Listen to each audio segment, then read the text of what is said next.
Leading things off in left field, number 14, Nolan Unger. Batting second. Live from Dooley Health and Care Field in Joliet, Illinois. Tonight, we continue our coverage of the 2022 CCAC Baseball Championship Tournament, as tonight it is Game 4 of our first round matchups over the course of the last 2 days.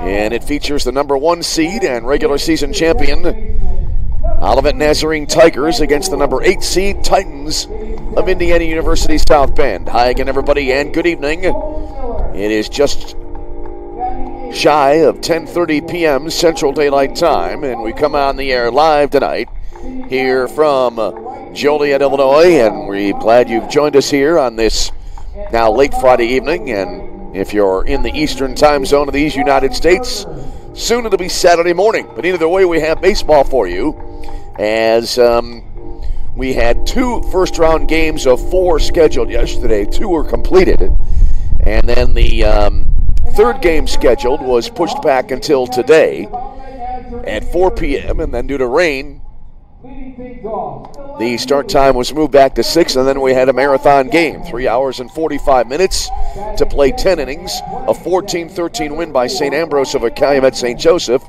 And so that has brought us to this point here where we have a very late start here tonight in Joliet. At least it is dry, so we'll be able to get the ball game in. As coming into this game, Olivet Nazarene, the regular season champions in the CCAC, 34-15 on the year, had that remarkable 20-plus game winning streak. Indiana South Bend, the number 8 seed, at 15 victories, 30 defeats, and 1 tie this season. And now we'll take a look at the batting orders for tonight's ball game, as the winner of this game will effectively move into the semifinals of the winner's bracket here in this tournament. It'll be Indiana South Bend, the visiting team, and it'll be Nolan Unger leading it off, and in left field, Tony Reyes batting second and at shortstop, followed by Brendan Bell, the first baseman, batting third. It'll be Brett Sikorski batting fourth and at third base. Evan Allen will be batting in the number 5 spot. He'll be the designated hitter. Then it'll be Jake Vanderwood batting 6th and at second base. Cole Mullen, the catcher, batting 7th. And then it'll be Owen Benson in center field batting 8th. Batting 9th will be Colin Mack, the right fielder. Robbie Berger on the mound for the Titans.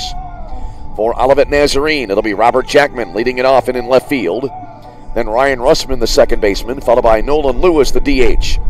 It'll be Tyler Wheeler catching and batting in the cleanup spot, followed by Jacob Bultice batting 5th and in right field. Kai Hudson batting 6th and at shortstop. Gunnar Pullins batting 7th and at first base. Garrett Mooney batting 8th and at third base. And then batting in the number 9 spot will be the center fielder tonight for Olivet Nazarene.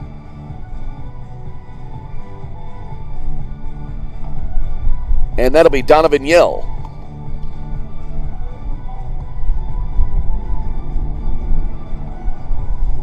And it'll be Thomas Burns on the mound tonight for Olivet Nazarene. So again, Indiana South Bend, the visiting team in this game tonight.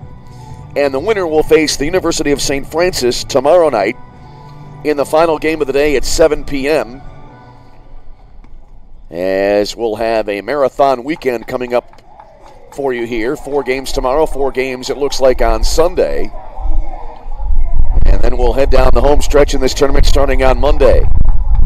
So we're glad you've joined us. As you might be able to tell, a little bit of a windy night here in Joliet. As here at game time, the temperature right now checking in at 52 degrees. It's actually a degree warmer than the starting temperature for game 1 tonight. And as you can hear, the winds are right now out of the north at 8 miles an hour. And here we go. And it'll be Nolan Unger to lead it off now for Indiana South Bend. So we're at 10:32 p.m. Central Daylight Saving Time. Glad you've joined us. Settle in for some late night baseball here in Joliet, Illinois. So here we go. Thomas Burns into the line, and the first pitch to Unger. And we're underway, and it's a called strike.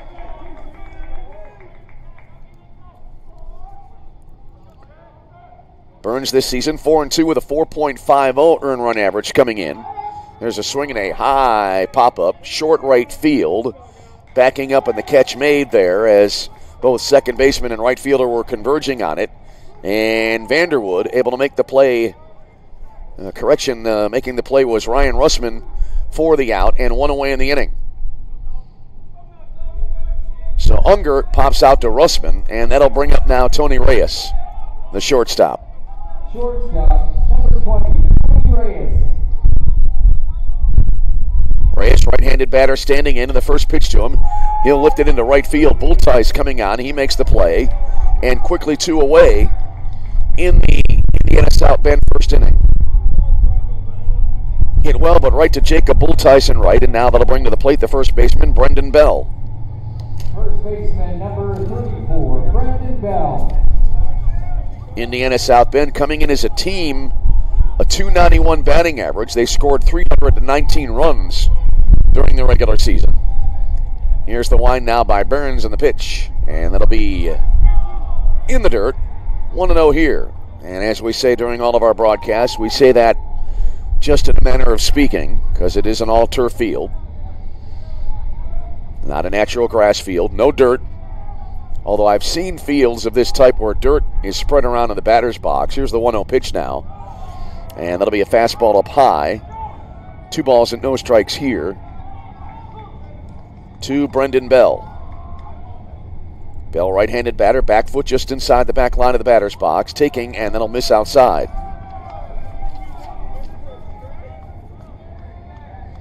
Bell coming into the game, hitting at .369 on the year, 3 home runs, 36 runs batted in. Next pitch to Bell, he'll take for a strike.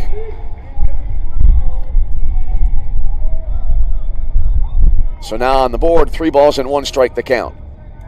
Burns into the Ryan. The right-hander rocks into the wind-up in the pitch, and that'll miss up and in, ball 4. So there goes the 1-2-3 inning as Brendan Bell draws a 2-out walk. Number 21, Brett Sikorski. That'll bring up the third baseman, Brett Sikorski now for Indiana South Bend.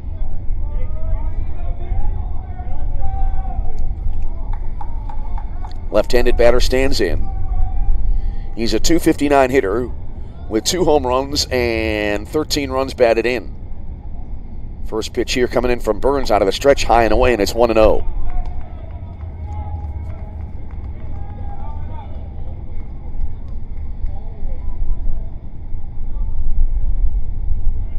Sikorski, 2 home runs, 33 runs batted in.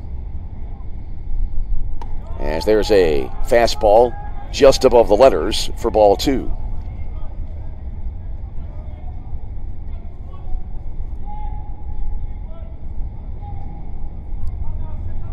As we said, Sikorski does have the 2 home runs and again 33 runs batted in. As there's a curveball in for a called strike.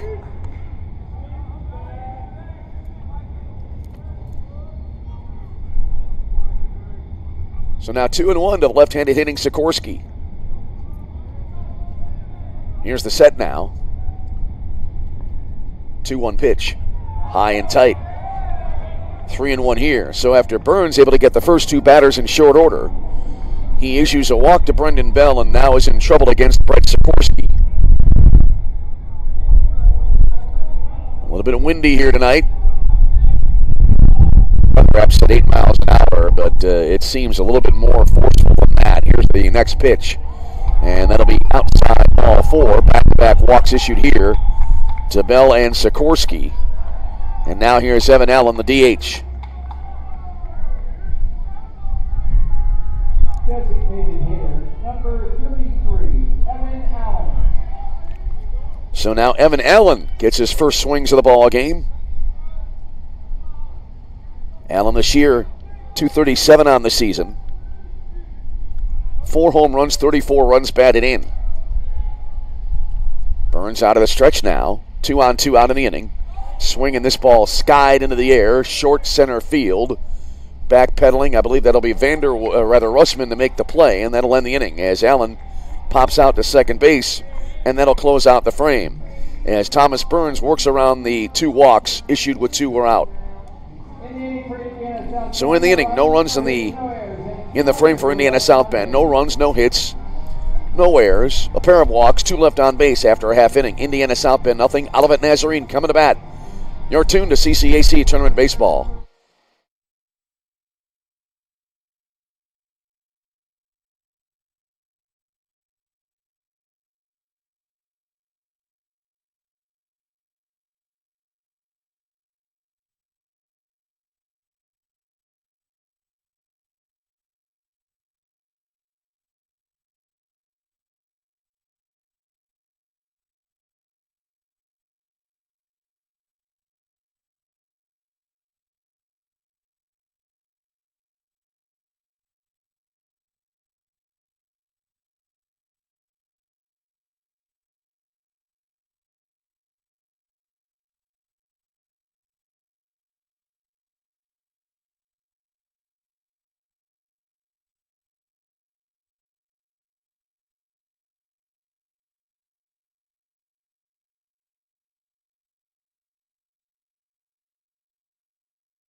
All right, we move to the bottom of the first inning. First swings here for Olivet Nazarene. It'll be Robert Jackman leading it off for the Tigers.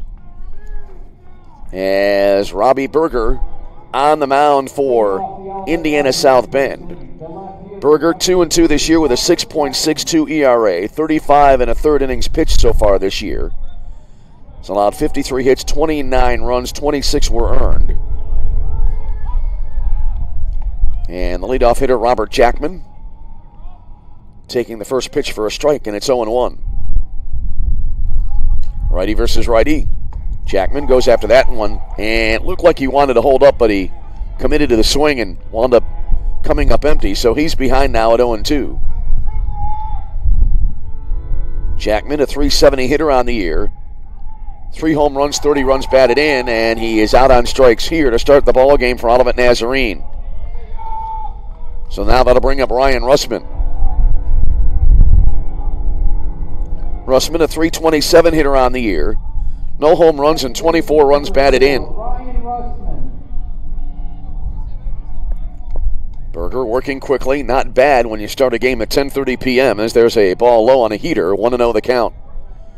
Again, Nolan Lewis next, and then it'll be Tyler Wheeler. Top 4 in the order for Olivet Nazarene. And the next pitch swung on, a little bit of a jam shot. It'll float out toward left field and fall in for a base hit. So Ryan Russman aboard with a 1-out single here for Olivet Nazarene. And as we said, Nolan Lewis, the DH, now due up. Lewis, a .292 hitter this year, has 2 home runs, 20 runs batted in. Has a .396 on base percentage this year. Lewis, right-handed batter, standing in. As Robbie Berger comes set. And the pitch. And again, Berger comes inside on the pitch, and Lewis able to make contact, and he fights it off, fouling it back, and he's behind at 0-1. Lewis, a junior, 5'10", from, I believe it'll be pronounced Alachua, Florida. Alachua in Florida. Throw to first and the runner back in safely. And those of you who might be tuned in that area, I hope I was able to pronounce that name correctly. Berger out of the stretch, takes a quick look at first base, now comes set, and the pitch. And that'll be a little bit low for ball 1. I thought that would be a called strike, to be honest with you, but 1 ball, 1 strike the count. Quick turnaround. We'll be back tomorrow morning at 10 a.m. 4 more games coming your way as we'll move into the heart of the tournament. As we'll have a couple of elimination games coming up for you tomorrow. There's a breaking ball over, but a little bit low. Might have been a tad outside, as a matter of fact, from our angle. 2-1 to Nolan Lewis.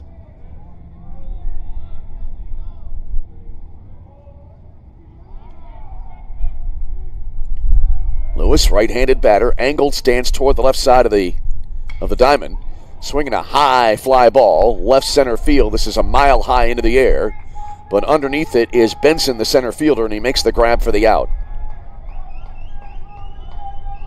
2 away, and that'll bring to the plate the catcher, Tyler Wheeler.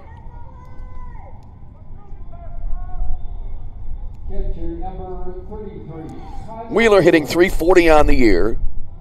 Has 11 home runs, 38 runs batted in.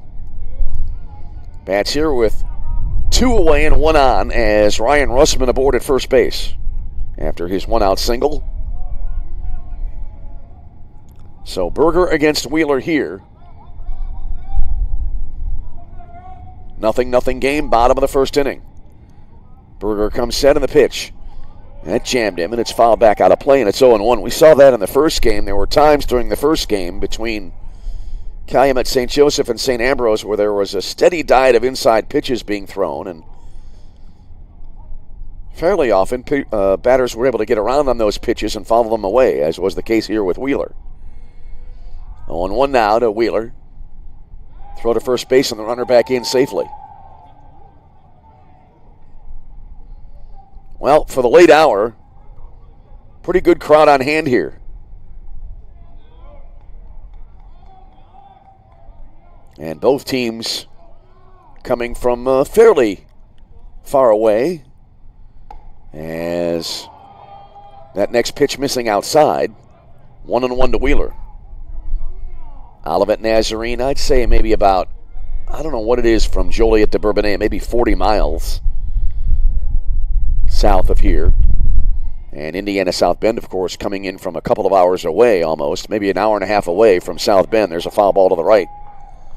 1-2 now for Wheeler.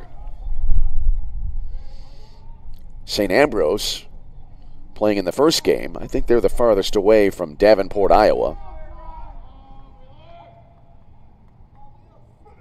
Wheeler back into the box. 1 ball and 2 strikes the count. And the pitch from Berger. Swing and a miss. Good pitch there. Wheeler swinging through it, and that'll end the inning. So in the inning for Olivet, no runs on a hit, no errors, and 1 left on base after 1. No score. This is CCAC Tournament Baseball.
We return to Joliet, Illinois. We head to the top half of inning number 2 in our 4th and final first round game here in this 2022 CCAC baseball tournament.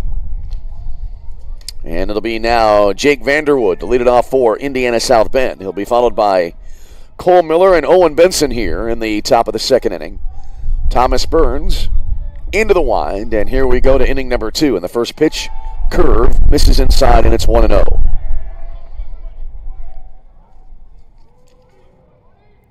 Vanderwood, 351 on the year. A home run, 28 runs batted in. Goes after this one and tops it up the third base line. That'll roll foul. 1-1 the count. Mooney coming in at third, scooping that up, but ball was a good foot or two into foul territory. So a ball and a strike here.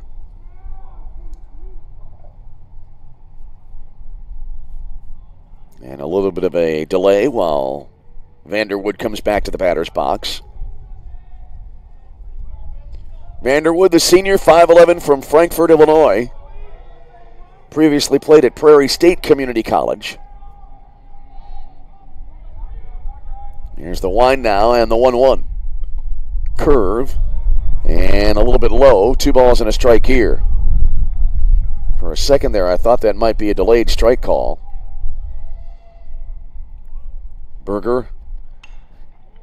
Burns working quickly, and there's a high foul fly down the right field line out of play.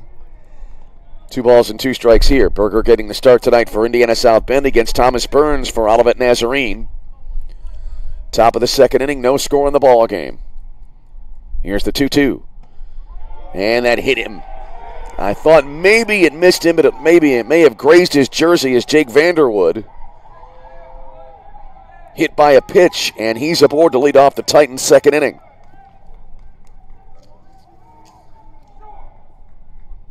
Catcher number 38, Cole Miller.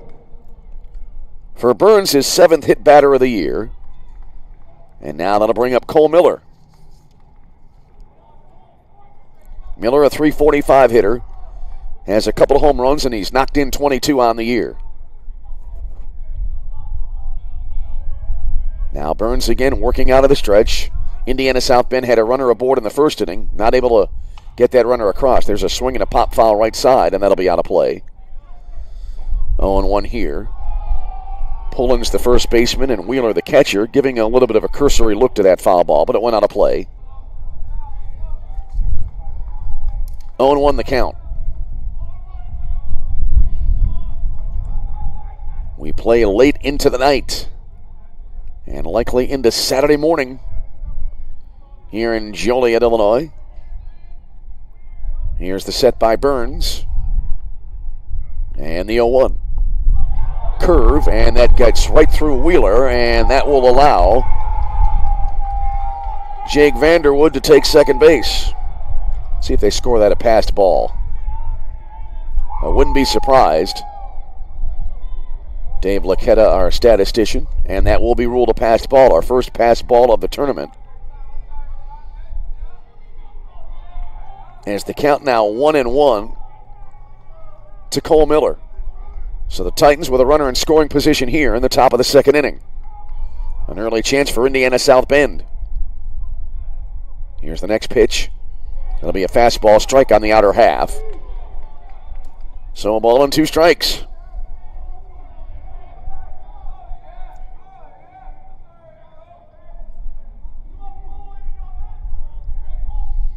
Berger leans in. Glove against his jersey as he looks in for the sign. Now he'll come set. And he deals. Pitch jamming the batter. Pop foul right side out of play. Another inside-out swing there. So now a 2-strike situation for Cole Miller, as it is a ball and 2 strikes. Well, all credit to the players and spectators staying up late here for this game. Was talking yesterday during our long rain delays about how we've had days where games would go into the early morning hours, not anticipating that it would happen on the second day of the tournament this season. There's a swing and a ball lifted into fairly deep left field, but playable here, and ranging over to his left is Jackman in left field to make the grab for the out. 1 away, and that'll bring up Owen Benson now. Vanderwood straying off the base there at second, but getting back. As now Owen Benson will stand in. Benson hitting .281 this year. Has no home runs and 14 runs batted in. So righty versus righty. 1 on, 1 out, runner in scoring position for the Titans. Here's the set and the first pitch. Benson bounces it over the right half of the mound. Glove there at second base by Russman. Throw to first a little bit low, but dug out there by Gunnar Pullins for the out. On the play, Vanderwood advancing to third, but 2 down in the inning now. Right fielder, number 12. And that'll bring up the right fielder, Colin Mack. Mack hitting .267 this year. No home runs, 6 runs batted in. A chance to drive in the first run of the game here with a runner 90 feet away for the Titans.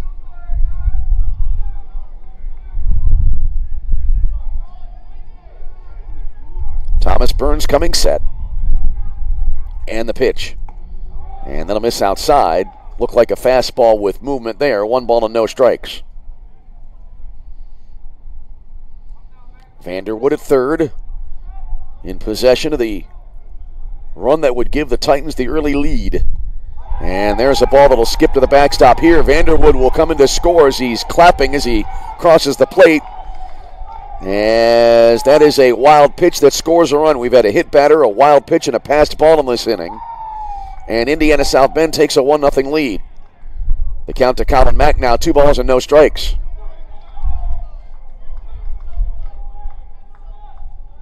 So Olivet being a little bit generous here. And they pay a price in the top of the second inning.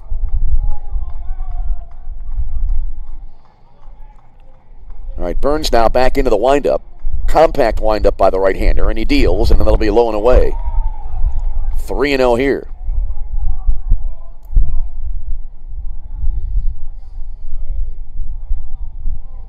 Burns gets the sign and the 3-0.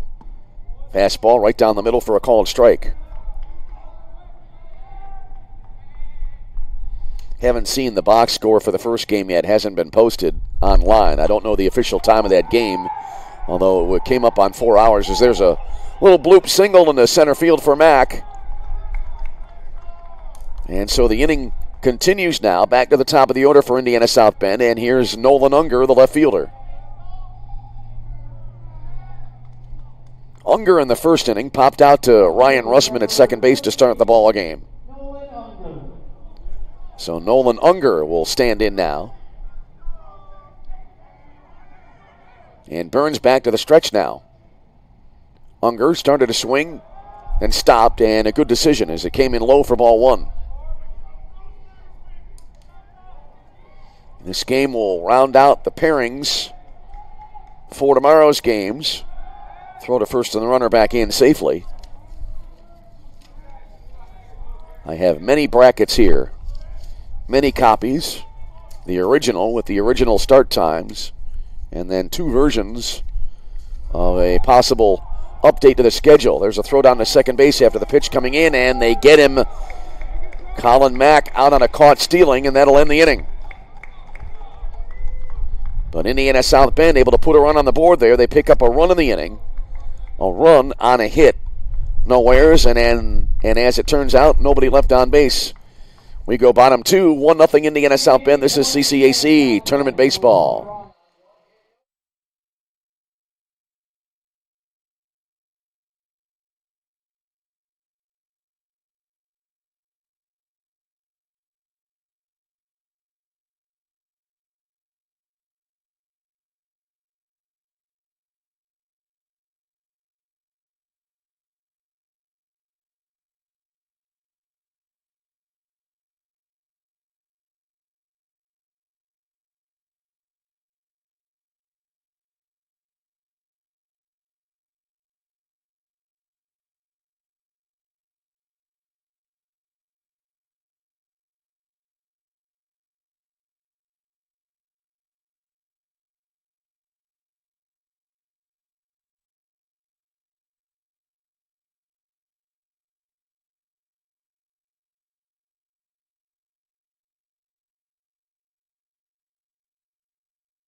We go now to the bottom half of inning number 2, and it'll be Jacob Boltheis leading it off now for Olivet Nazarene, and he takes the first pitch high, 1-0, as Boltheis, who was squaring the bunt, pulled the bat back, and he is quickly ahead in the count here. Robbie Berger working out of the stretch at all times on the mound for Indiana South Bend. Here's the 1-0 pitch. Boltheis taking down low this time, 2 balls and no strikes. It'll be Boltheis, Hudson, and Pullins due up for Olivet Nazarene here in the bottom of the second inning. Indiana South Bend out to the early 1-0 lead in this game. And the pitch. And that'll miss outside, 3-0 here. You know, you always wonder, Olivet Nazarene having won the regular season title, so they are going to extend their season regardless. You always wonder how teams that get a regular season championship tournament bid will play in the conference tournament. As Boltheis taking here for a called strike. 3-1 now to Boltheis. But Olivet Nazarene, no shortage of motivation. They are going for a three-peat here for the CCAC tournament champion. Or championship, I should say, as there's a called strike. 3-2 now. They won it last year in a dramatic fashion against St. Xavier. They were 1 strike away from losing in the championship round, came back and won. As Boltheis goes after this one and grounds it to second base, scooped up by Vanderwood, throw to first base, and that's the first out of the inning. 1 away, and that'll bring up Kai Hudson, the shortstop. But Olivet winning last year. There was no tournament in 2020 due to COVID-19, and then Olivet winning as well in 2019 after Judson had won it back in 2018. So Olivet going for the rare three-peat. Here's Kai Hudson now. Right-handed batter standing in. 1 out, nobody on base, bottom of the second inning. First pitch swinging here is Hudson, and he sends it foul to the right side, out of play, and it's 0-1. Hudson hitting .354 this year. Has 1 home run, and he's driven in 35 on the year. Here comes the 0-1. Fastball down and away, evens the count, 1 ball and 1 strike. We have hit the 11 o'clock hour here in the Chicago area. Here's the 1-1. And this is drilled into center field. It'll stay up there, though, and coming on is Benson to make the play for the out. Thought that might get down, but it had air under it. And so Hudson lines to center for out number 2, and that'll bring to the plate Gunnar Pullins. Pullins, as he stands in, a 362 hitter this year. 3 home runs and 33 runs batted in.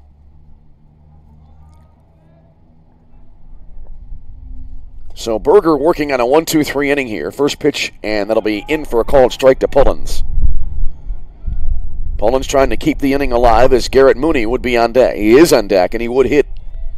And Mooney, I have to give him credit here, and I'll tell you why in a minute. There's a swing and a foul off to the right side out of play. 0-2. The on-deck circles here are very close to home plate. Most of the batters so far in the tournament will take their on-deck swings near the dugouts, but Pullins is in the circle. Although I got to believe if it were a left-handed hitter, he would be a little bit further back, I think. Here comes the 0-2 now to Pullins. And that'll be just outside, and the at-bat will continue at a ball and 2 strikes.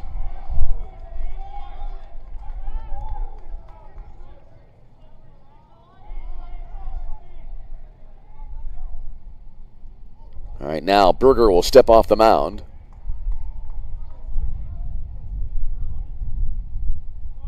And now we're ready to resume. 1-2 to the Olivet first baseman. He takes here way upstairs. So it goes to 2 balls and 2 strikes now. Yeah, credit to all the spectators here who are on hand on a cold night and staying up late. There's a swing and a high fly ball. Medium deep right field. Underneath it in right field is Colin Mack. Reaches up, makes the catch. That'll end the inning. So in the inning, no runs for Olivet Nazarene. No hits, no errors. Nobody left on base. After 2, it's Indiana South Bend 1, Olivet Nazarene nothing. You're tuned to CCAC Tournament Baseball.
We head to the top half of inning number 3 in our final first round game.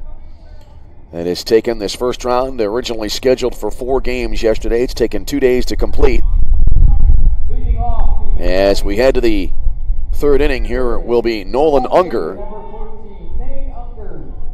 Now we'll lead it off here for Indiana South Bend. Unger was batting when the last inning for Indiana South Bend ended on a caught stealing, as Unger takes here 1-0 as the pitch coming in low and away from Thomas Burns.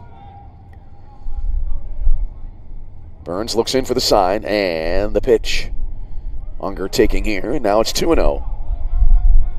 Unger popped out to second base back in the first inning his first time up. Always, though, thought it was an advantage, in a way, for a batter to be at the plate, third out made on the bases, and so at least you get a little bit of a look at the pitcher as there's a strike called. 2-1, you get a little bit of a look at the pitcher. Good thing to draw on when you come right back to the plate to start the next inning. There's a swing and a foul. 2-2 for Unger now. He'll be followed by Tony Reyes and then Brendan Bell. Top of 3, 1-0 Indiana South Bend the lead. It's been a rough go for the top seeds of this tournament thus far, or at least some of the top seeds. Unger rips this one into left field, and that'll fall in for a base hit. Good hitting there by Unger. Went up and got that pitch that looked like it was up in the zone. Jackman fields on one hop and gets the ball back in, as Unger aboard with a leadoff single for the Titans here in the third inning. And that'll bring up Tony Reyes.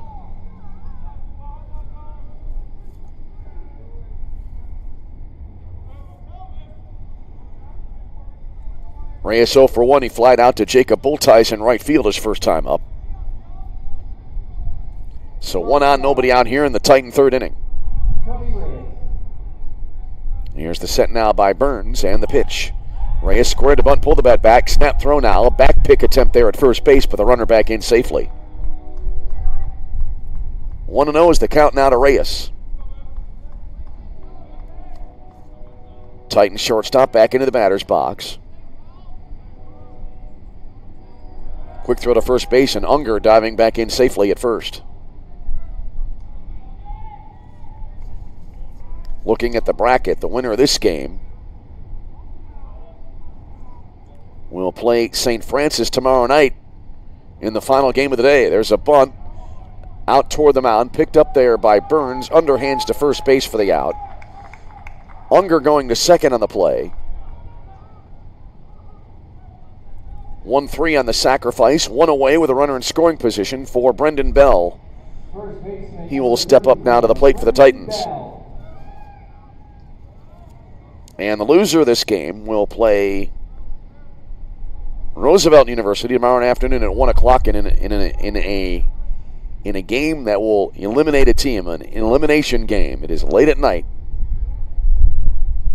Trying to get the words out clearly as the first pitch here, down and away, 1-0 to Brendan Bell. He drew a walk his first time up. Wait till Sunday night. I'll really be hard-pressed to try to keep things straight after calling now. It'll be, by that time, 8 games in 2 days. Here's the set now, and the pitch swung on in the air to right field. Bultice back into his right, reaches up, and on the run makes the catch. Unger tagging from second base. He will go to third. And so a runner 90 feet away, but 2 away now for the Titans here in the third inning.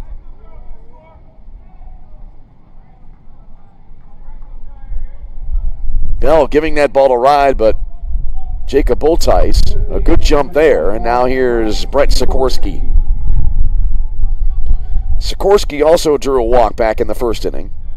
He and Bell were left on base. So a 2-out runner at third base now as Unger takes his lead off third. Here's the set now. And the pitch coming in from Thomas Burns, swinging a bounding ball right of first base foul. And it's 0-1 to Sikorski.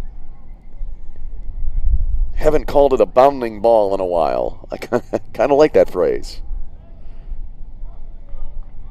Kurt Gowdy used to say that all the time. The late, great Kurt Gowdy did all of those Super Bowls and World Series for NBC back in, at least, there's a ball low and outside, 1-1 now, at least in the youthful days of some of us present.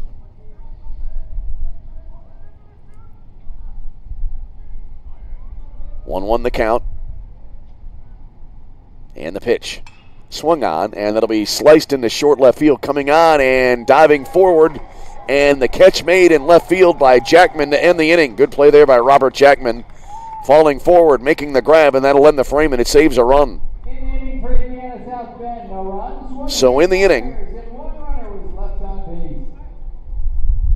for Indiana South Bend, no runs. They get the leadoff single but cannot cash it in. No runs in the inning on a hit, no errors, 1 left on base. We go bottom 3, 1-0 Indiana South Bend. This is CCAC Tournament Baseball.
And we welcome you back to Joliet, Illinois, as we head to the bottom of the 3rd inning. And for Olivet Nazarene, 8-9-1 to up in the Tiger order here. And it'll be Garrett Mooney, the 3rd baseman, leading it off, and a wave and a miss here to start the at-bat. So Mooney quickly behind 0-1. It'll be Mooney, Donovan Yell, and then back to the top of the order and Robert Jackman. 1-0 ball game, bottom half of inning number 3 in our final first round matchup. There's a strike called. 0-2 to Garrett Mooney.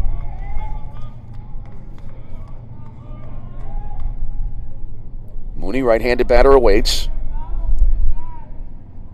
And the 0-2 from Robbie Berger, missing outside, and the at-bat continues. That pitch not missing by much.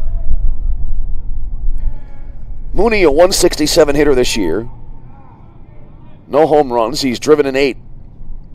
Taking here, and it'll skip to the backstop.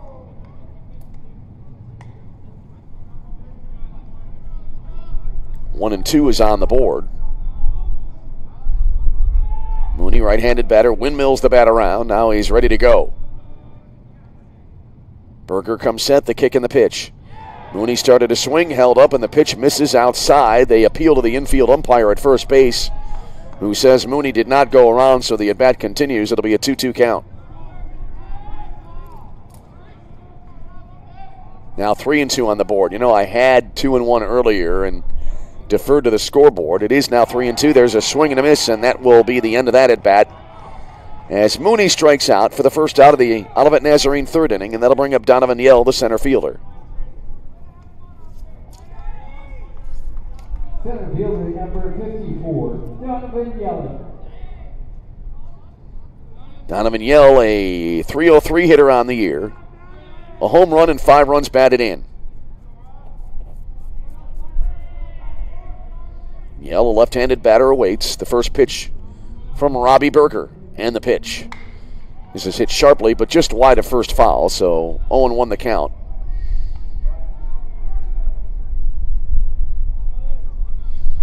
Going to check here and see. Yeah, I marked the start time at 10:43 in the scorebook. We'll see how long this game goes. So far, it's been fairly briskly played. Game before this one had 27 runs in 10 innings. There's a bounding ball again behind first base, this time fielded by Bell, and he steps on the base for the unassisted putout on another bounding ball, and that's the second out of the inning. 3 unassisted on the putout, back to the top of the order, and Robert Jackman. You could say bounding ball, bouncing ball, ground ball. Jackman 0 for 1 with a swinging strikeout back in the first inning. You can tell it's getting late. First pitch here, and that'll miss just upstairs. Might have been a little bit inside, and it's 1-0.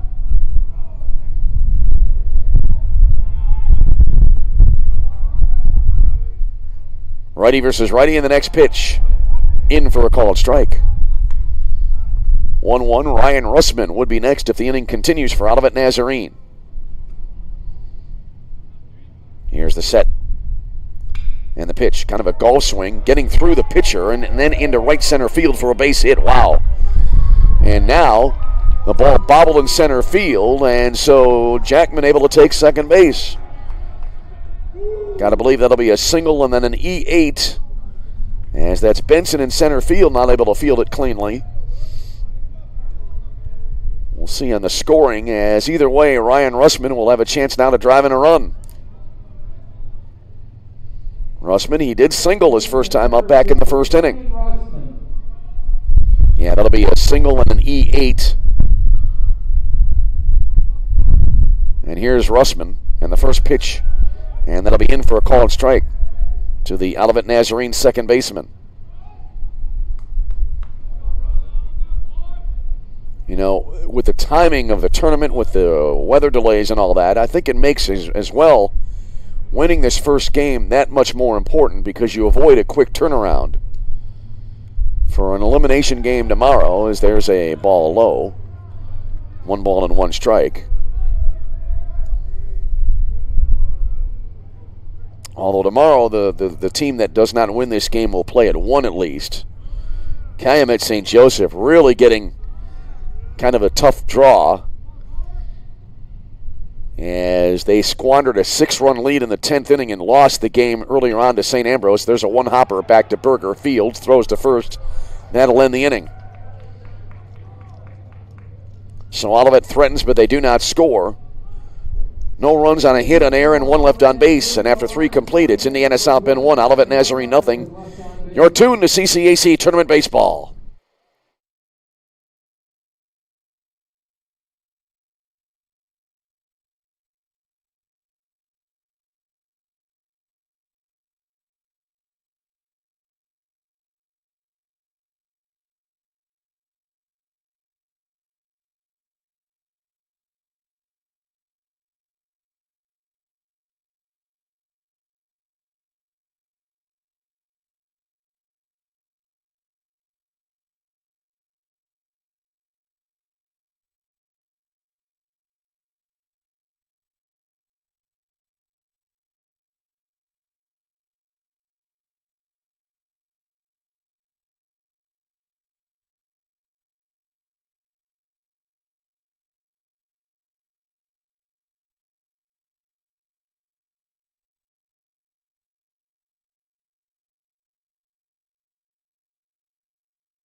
On we go to the middle innings of tonight's game. We head to the top of the 4th frame.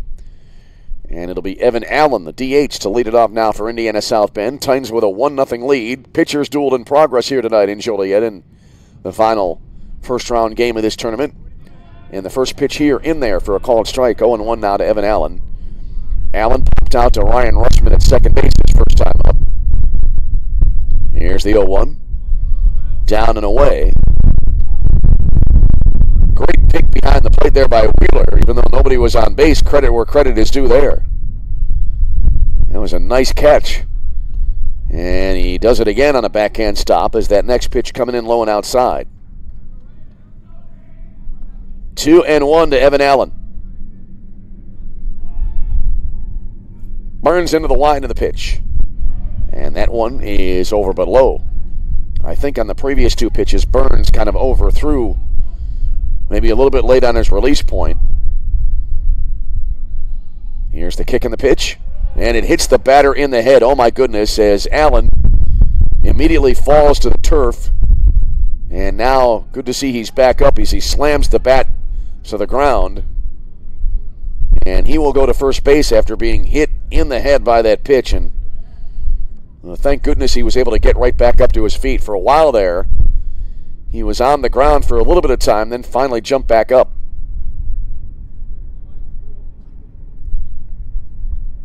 So a hit batter. That's the second of the game by Thomas Burns. And Evan Allen walking a little bit more behind first base. Good idea to give him some time to shake out the cobwebs there maybe a little bit. And now here's Jake Vanderwood. Number 3, Jake Vanderwood. Vanderwood was hit by a pitch in his own right. If I recall, that hit his elbow guard. Actually, no, I think it grazed his jersey, if memory serves. We've had so many.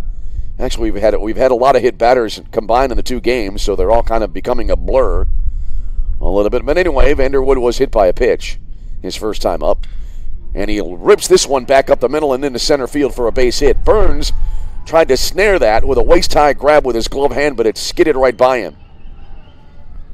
Allen to second. Vanderwood aboard with his first hit of the game. That'll bring up Cole Miller, the catcher. Catcher number 38, Cole Miller. Miller flied out to left field his first time up. We were talking earlier on about the game before this one. Long game. About right around 3 hours, 45 minutes. 27 runs were scored in that game. And almost half were scored in the 10th inning. It's a game that you'll probably, kind of a game you'll never see again. There's a bunt, and it'll be popped up, caught there, and then a throw to second base, and then it'll skip into center field, and so on the play, Evan Allen will wind up at third. Little bunt there by Miller, caught by Wheeler, the catcher. He immediately fired behind the runner, but the ball then skipping into short center field, and Allen going to third. So Miller pops out to the catcher. During all that, Jake Vanderwood staying at first base, and then Allen able to advance on an error. Let's see if they give that to the catcher. Yeah, that'll be an E2 on the error. And now here's Owen Benson, the center fielder. Runners at first and third. First pitch now coming in from Thomas Burns, and that'll be up high for ball one. Yeah, never seen a game like the one we called earlier on tonight. Calumet St. Joseph. It was a 7-7 tie going into the 10th inning. There's a swing and a miss. 1-1 the count now to Benson. Colin Mack awaiting on deck. Calumet St. Joseph seemingly put the game away with a 6-run 10th, but then St. Ambrose scored 7 in the bottom of the 10th inning to win the game. I don't know how many more games I'll ever see in baseball, and you got to believe you won't see anything like that again. There's a pitch high and tight, and fighting it off, bunting that ball foul almost in self-defense is Benson there, and the count goes to 1-2.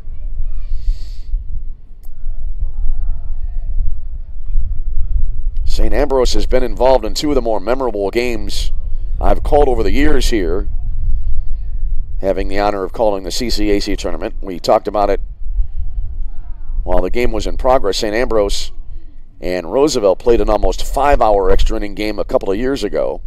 I think it was in 2019. There's a swing and a foul right side. And I believe that game was a 17-16 final. Roosevelt winning that game.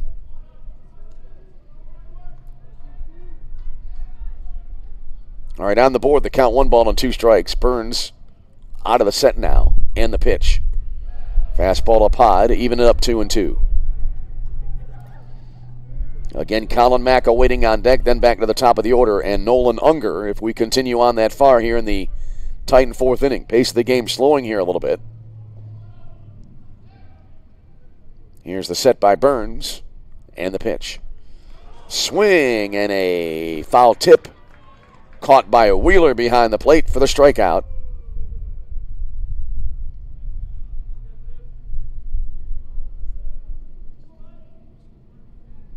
And so now 2 away in the inning. Right fielder number 12, Colin Mack. So here's Colin Mack now. to stand in. As correction, 1 out in the frame.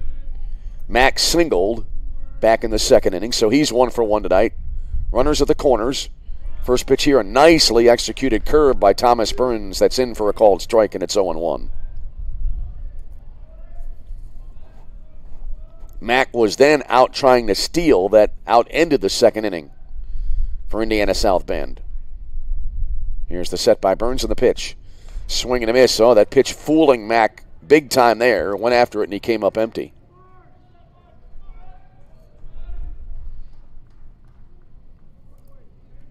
So now 0-2, and Burns a strike away from getting out of this inning without any further damage.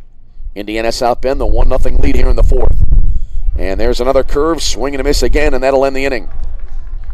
So the Titans threaten, but they do not score as Burns gets out of it with 2 strikeouts to end the frame. No runs in the inning on a hit, an error, and 2 left on base after 3.5. It stays Indiana South Bend 1, Olivet Nazarene nothing. This is CCAC Tournament Baseball.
We move on to the bottom of the fourth inning here in our fourth and final first-round matchup in this 2022 CCAC Baseball Tournament Championship event.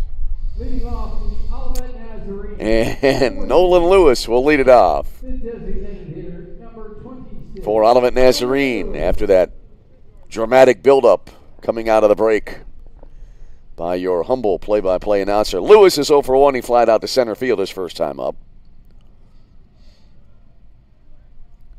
The 2022 CCAC Tournament Championship event. I kind of like that, actually. All right, waiting here for the umpiring crew, it looks like, to get set. And now we are ready for more baseball. 1 run on 3 hits, 1 error for Indiana South Bend. No runs, 2 hits, and an error for Olivet Nazarene. First pitch here now to Nolan Lewis is up high for ball 1. It'll be Lewis, Wheeler, and Boltais due up for Olivet Nazarene. Here's the 1-0. In for a called strike to even it up at 1-1. We've got 4 games tomorrow night. By this time tomorrow night, I'll be really trying to use the word economy just to maybe try to save the vocal cords. There's a pitch that looked like it was in. And to be perfectly honest, the count on the board is 2-1. I was not sure whether that call was a ball or a strike. It looked like the right arm went up, but just for a split second. There's a ball low and away. So now 3-1 to Nolan Lewis.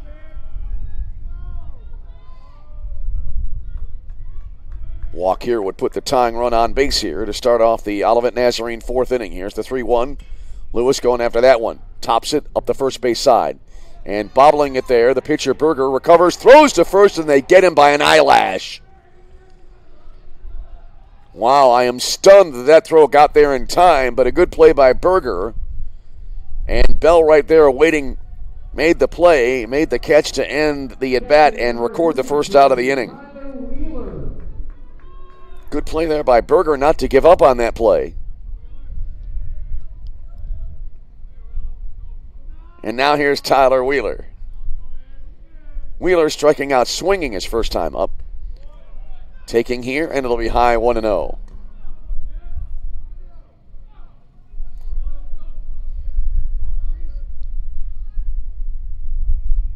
Berger comes set, and the 1-0. jammed him, and it's fouled back. 1-1 now to Wheeler. Bottom of the fourth inning. And Indiana South Bend scoring the single run so far of the game back in the top of the second inning as they lead 1-0 here in this game. There's a fastball taken for a knee-high strike. So Wheeler behind it, a ball and 2 strikes. That pitch checking in at 84 miles an hour. 1-2 to Tyler Wheeler. And the pitch. Fouled back out of play. We'll try it again. Well, you know, I was talking earlier on about the late great announcer Kurt Gowdy did all those World Series and Super Bowls, and I happened to be watching a replay of Game 7 of the 71 World Series. There's a breaking ball over but a little bit low to make it 2-2, and I started to laugh because during that game, which was played very quickly, Pittsburgh and Baltimore, Pirates won that game by a run. And this next pitch hitting the batter as Wheeler flings the bat away in frustration. And so Olivet Nazarene now with a 1-out base runner here on the hit by pitch. And now a pinch runner coming into the game for the Tigers.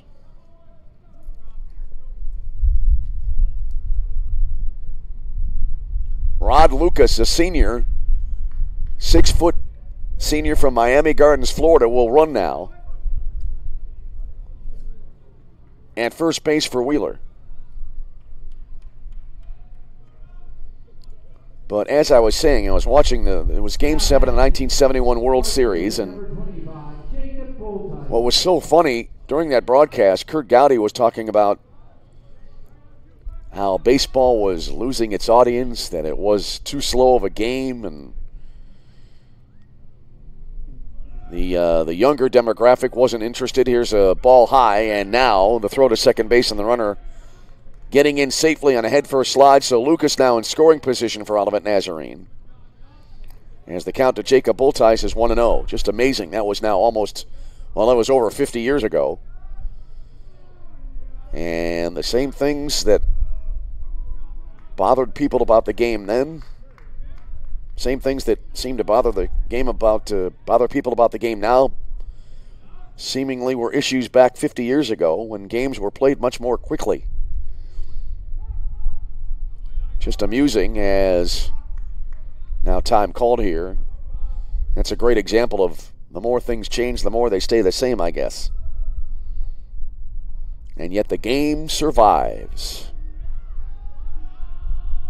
Here's the set now by Berger. Looks back at second, deals to the plate, and that'll miss outside. 2-0, although I do think next year the implementation of a pitch clock will help the game along. Because the pace of the game, I mean, an example, they were talking about slow games 50 years ago when the average time was about 2.5 hours. It's much longer now, and it's an issue that does need to be corrected. Here's a turn and a throw back to second base, but no throw made.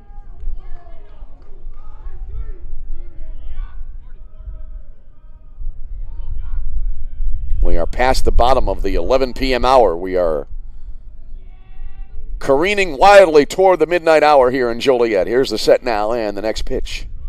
And that'll be over but low. As the unstoppable march of time brings us closer to 12 a.m. Saturday morning. We play ball as many people are calling it a night. There's a called strike. Good pitch there by Berger. And the count goes to 3-1. Well, wherever you may be tuned into our stream, we're glad you've stayed up late. Not so late if you're watching from the West Coast, Western time zone. If you're in the East, you're headed toward 1 a.m.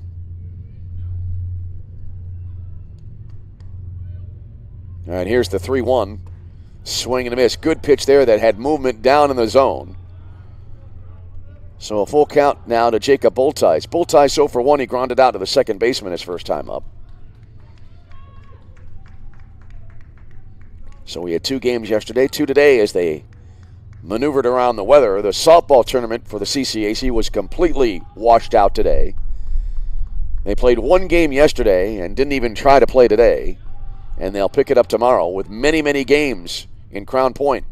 Bullties taking here just a little bit low, maybe a little bit outside, and it's ball 4. So a one-out hit batter and then a one-out walk, and Olivet now with something going here in the 4th inning with runners at first and second. As now Kai Hudson will step to the plate for the Tigers. Hudson lined out to center field his first time up.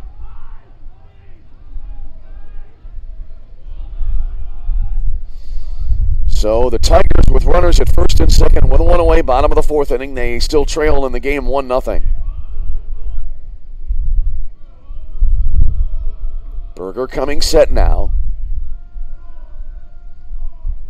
Long look at second base, and now time called.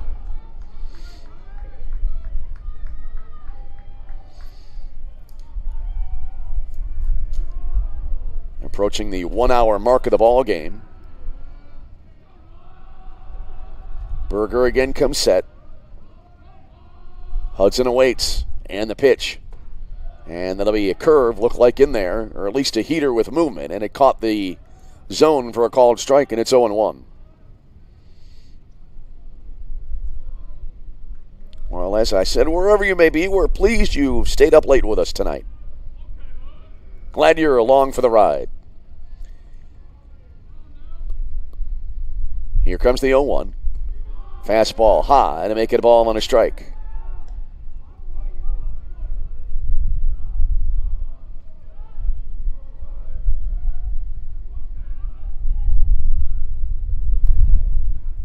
Right-handed hitting shortstop awaits.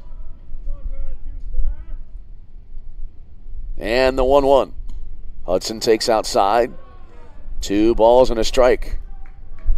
Well, Berger right now, I think, on the mound, really battling here a little bit. He's gone into deep counts now over the last 2 hitters after hitting Tyler Wheeler. Then he walked Bulltice, and now he's getting into a deep count here against Kai Hudson. He comes set. A long look at second. Now he'll deliver, and the pitch low. 3-1 the count. I mean, you wonder right now, Berger, seems to be really concerned about the runner at second base, and I wonder if that's maybe throwing his concentration off a little bit here. He comes set now. Let's see if the pause is going to be as long as the previous pitch. Yeah, he takes his time here, but he'll deal to the plate, and that'll be a called strike. Hudson tossing the bat away, thinking he had a walk. Home plate umpire saying not so fast, and the at-bat will continue. We've seen that happen already numerous times during this tournament.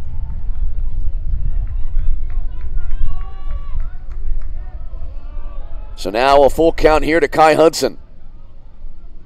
This at-bat has taken a while.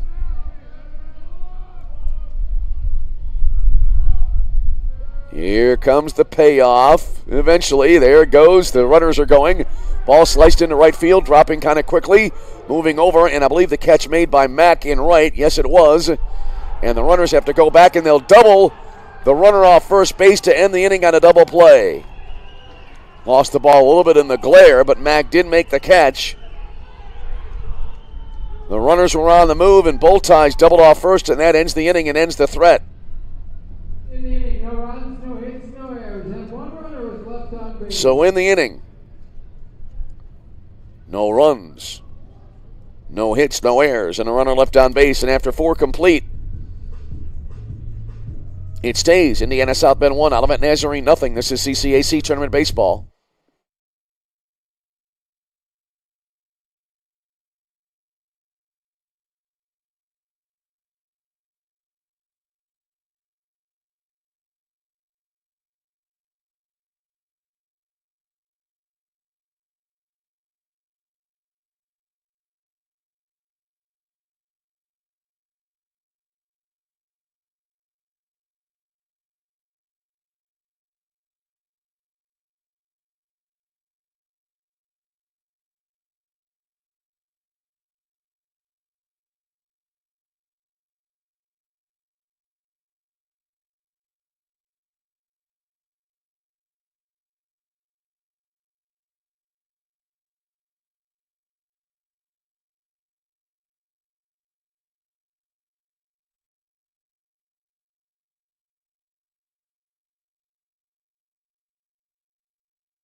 14, Nolan Unger.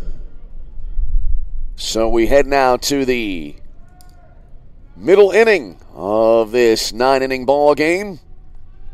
9 innings or more, as we found out in the first game. Nolan Unger leading it off for Indiana South Bend, taking the first pitch low and away. 1-0 here. Unger, he's the leadoff batter in the order, and he's leading off an inning now for the third time in the ball game. Here's the 1-0 pitch. Taking inside. Oh, on the corner for a called strike.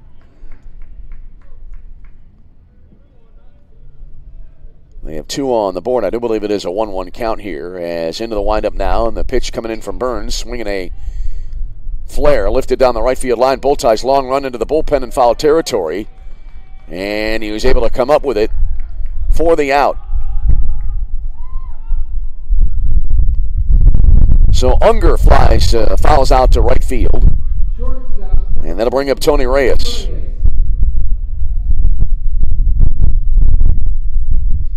Reyes tonight has flied out and also has a sacrifice. So officially he's 0 for 1 in the game. Top of the 5th inning, pitchers duel in progress here on this late Friday evening.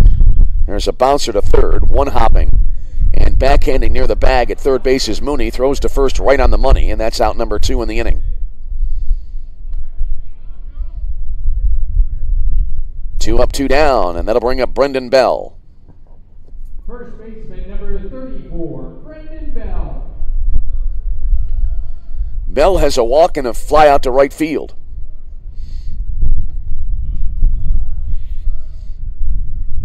So 2 out, nobody on here. And the first pitch to Bell, taken high for ball 1.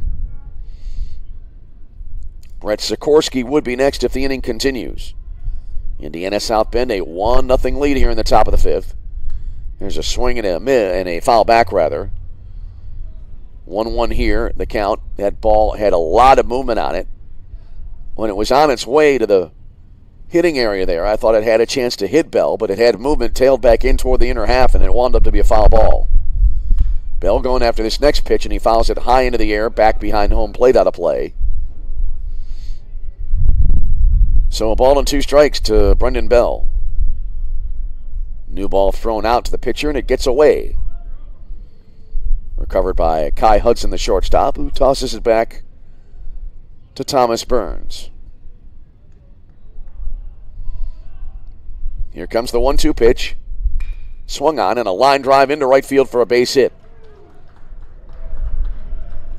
A good piece of hitting there by Bell. Going the other way, spoiling the 1-2-3 inning for Thomas Burns, and that'll bring up Brett Sikorski.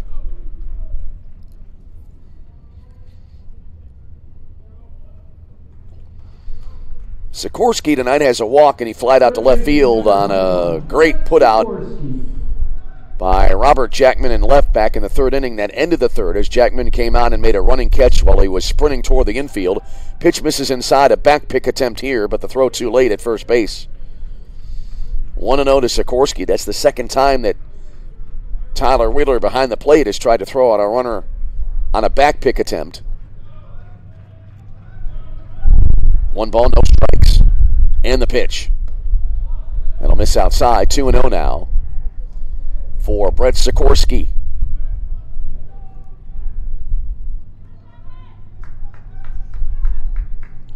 Sikorski, the sophomore from Bronson, Michigan. Throw to first and the runner back in.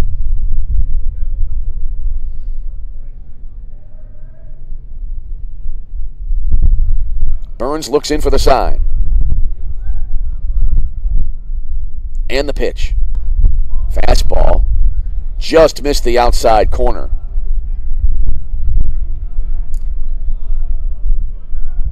Well, I thought that pitch would be in the zone. I thought it would be a called strike, but that didn't happen. Burns again deals. And that'll be a strike at the letters to Sikorski. So now on the board, they have the count at 3 balls and a strike.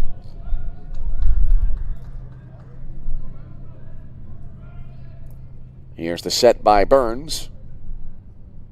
3-1 offering. High into the air, down the left field line.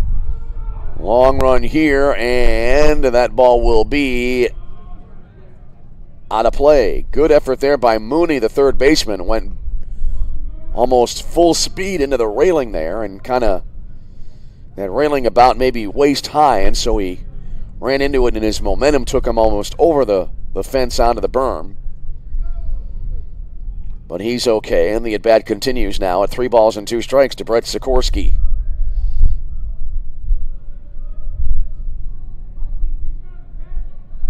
Throw to first and the runner back in.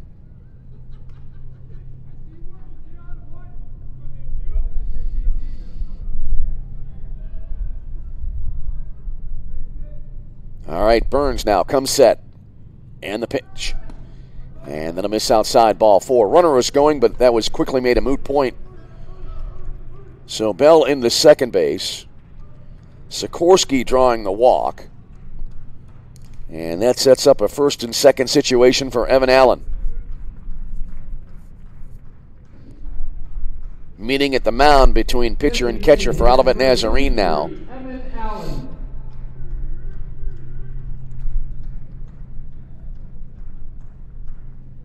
Allen popped out and also was hit by a pitch.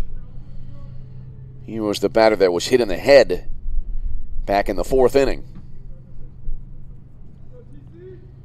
Meeting comes to a conclusion as we speed toward the midnight hour. We are 14 minutes away from tomorrow, although tomorrow never actually arrives.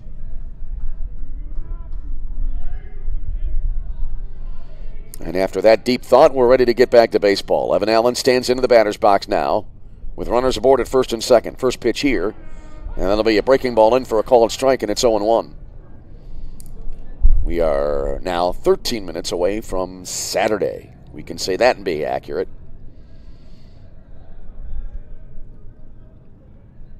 Here comes the set. And the 0-1. Swing and a miss. Good pitch there by Burns. And that actually was ruled a foul tip, as Allen did make very slight contact on that ball that was well out of the zone. He got fooled on the pitch. And now Allen is behind in the count, 0-2. Thomas Burns trying to shut the door on this inning right here and now with 2 aboard. He comes set, and the pitch. And that'll be a little bit low. And the at-bat continues at 1 ball and 2 strikes now.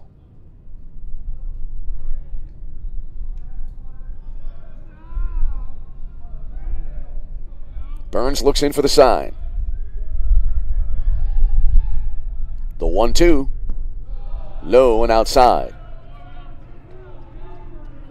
That'll square it up at 2-2. That pitch coming in at 72 miles an hour. And right now, I think an important part of the ball game here for Thomas Burns. Runs are at a premium in this ball game. Burns delivers. There's a swing and a ball hit high into the air to right field. Bulltice going back into his left toward the corner, and he's able to run it down in the corner to end the inning on a good running catch. So in the inning, Indiana South Bend threatening, but they do not score. As in the inning, no runs for the Titans on a hit. No errors, 2 left on base. Halfway home in our second game of the day, a tight ball game. It is 1-0 Indiana South Bend. This is CCAC Tournament Baseball.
head to the bottom of the fifth inning in a close ball game. 1-0 Indiana South Bend leading it.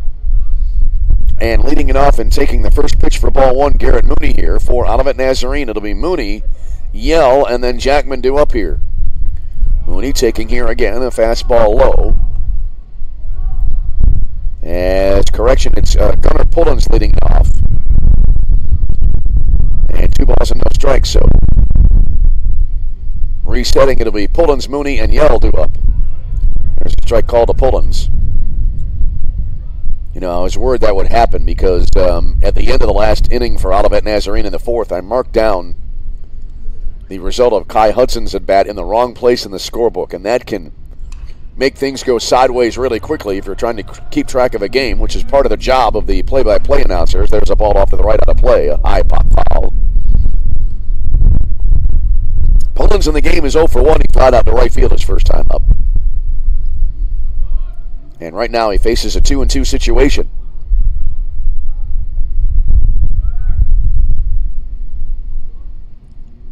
Pullins, right-handed batter, standing in. Here's the set now by Robbie Berger and the pitch. That'll be up high. And so now, 3-2 to count to Gunnar Pullins. Pullins is back foot, it looks like, right on the back line of the batter's box. Here's the payoff. Fouled back into the screen, directly behind home plate. Stays 3-2. That's an indication there that Pullins was right on that pitch, just did not catch it flush, and he fouled it straight back. Radar indicator says that was a 51-mile-an-hour pitch. I don't know if that was the case. Here's the 3-2, a heater. That'll be fouled back again, and it stays 3-2. Yeah, now it shows 53. That radar gun appears to be at times wildly inaccurate.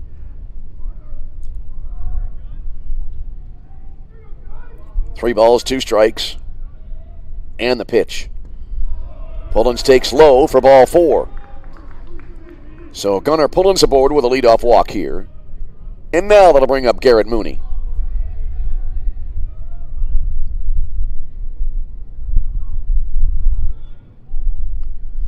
Mooney tonight is 0 for 1. He struck out swinging to start off the Olivet Nazarene third inning. So the tying run aboard here in the bottom of the fifth inning in a 1-0 ball game. Good ball game tonight here in the finale of the first round as Mooney takes for a strike here, and it's 0-1. Again, Donovan Yell next, then back to the top of the order. And it would be Robert Jackman who will bat unless there is a double play of some sort. Now that pitch may be displayed more accurately on the radar sign. It was up at 81 there. Throw to first and the runner back in.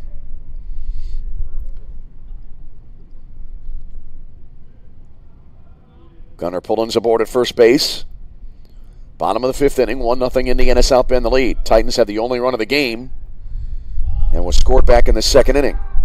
There's another back pick attempt here, and now the tag applied too late. This time it was Miller, the catcher there behind home plate for Indiana South Bend, trying the pickoff move there.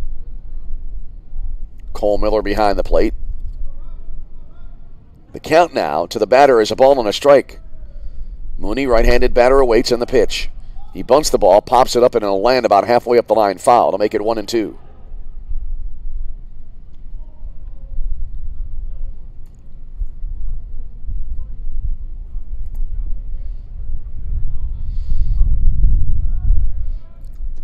Pullins was on the move as that ball was popped into the air. He'll go back to first base.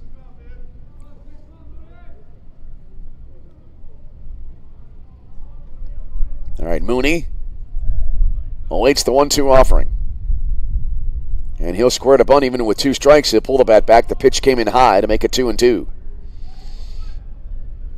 always wonder. Now, obviously, seeing a bunt with 2 strikes is not unheard of. But you wonder sometimes in that situation, especially I think in college ball, whether he's bluffing all the way or whether he really wants to bunt. Well, we found our answer as he bunts the ball here, pops it up, it lands in fair territory.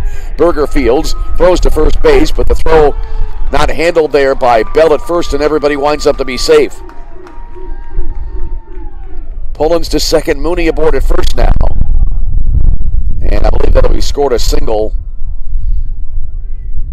A little bit of an errant throw, but there was no further advancement.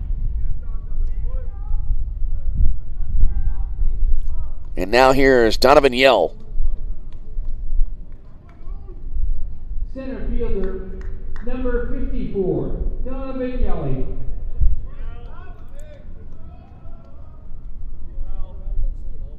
So Donovan Yell now to the plate. He is 0 for 1. He grounded out unassisted to the first baseman back in inning number 3. He bats here with an opportunity, the tying run now in scoring position, as runners at first and second with nobody out here in the bottom of the 5th inning. Robbie Berger kicks and deals, and that'll be a called strike. Yell squared the bat as if to bunt, pulled it back. 1 ball, no strikes the count. That was scored a single there on the Mooney at bat. As Owen won the count, rather.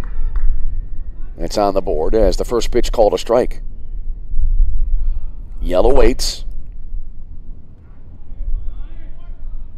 Here's the set by Robbie Berger. And the pitch. And again this time contact made. And it'll be rolled foul to the left of home plate.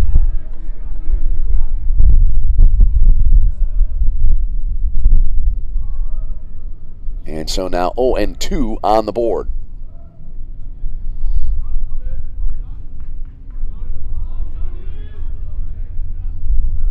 Yell, left-handed batter. Not completely out of the box, but now he's back into his stance.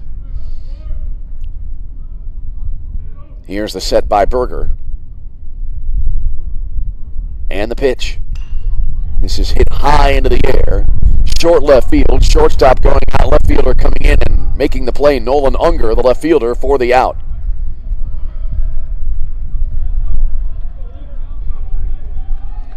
So now back to the top of the order after the first out of the inning recorded. As Pullen stays at second, Mooney remains at first, and that'll bring to the plate Robert Jackman. Jackman in the game has a strikeout. Also a single, and then he advanced to second on an error, but was left on base back in the 3rd inning. All right, here's the set now by Berger. And the pitch. Swing and a miss. A mighty swing there by Jackman, but he came up empty. And he's behind at 0-1. Turn down our effects mic a little bit there as the wind coming in a little bit too hot. 0-1 to Jackman, who was swinging for the fences on that first attempt. He takes here, and it'll be low. 1 ball and 1 strike. Ryan Russman next, and then it would be Nolan Lewis if we get that far. Bottom of 5, 1-0. Indiana South Bend the lead. The next pitch swung on and missed. Thought it might have been foul tip there at home plate. Either way, a strike. And Jackman now in a 2-strike situation.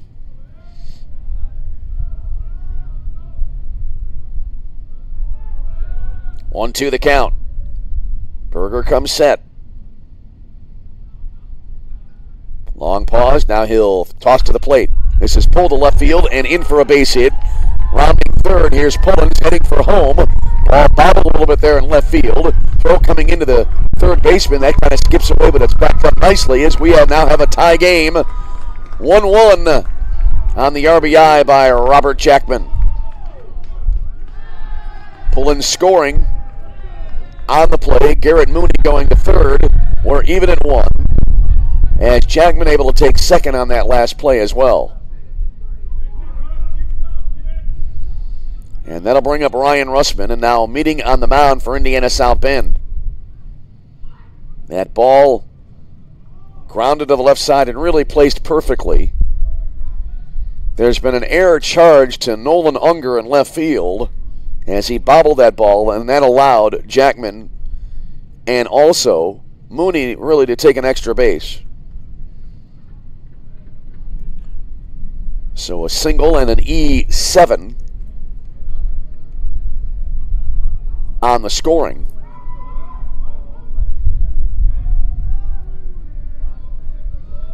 And now here's Ryan Russman. So now runners at second and third. This could change the game around completely here in a way if Olivet can capitalize.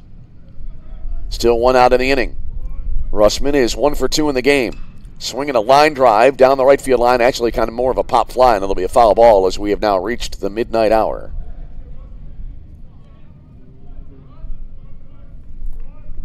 It is now Saturday, May the 7th, 2022. Let the day begin. 0-1 to Ryan Russman. We'll be back here in 10 hours. It's going to be a long day. As Russman takes low and away. Great stop there by Cole Miller behind the plate, really extending fully to block that ball. That could very easily have skipped by and allowed the go-ahead run to score. 1-1 the count to Russman. Now the pitch. Swung on, kind of a golf swing, slicing into right center field. Long run here, a diving attempt in center field by Benson.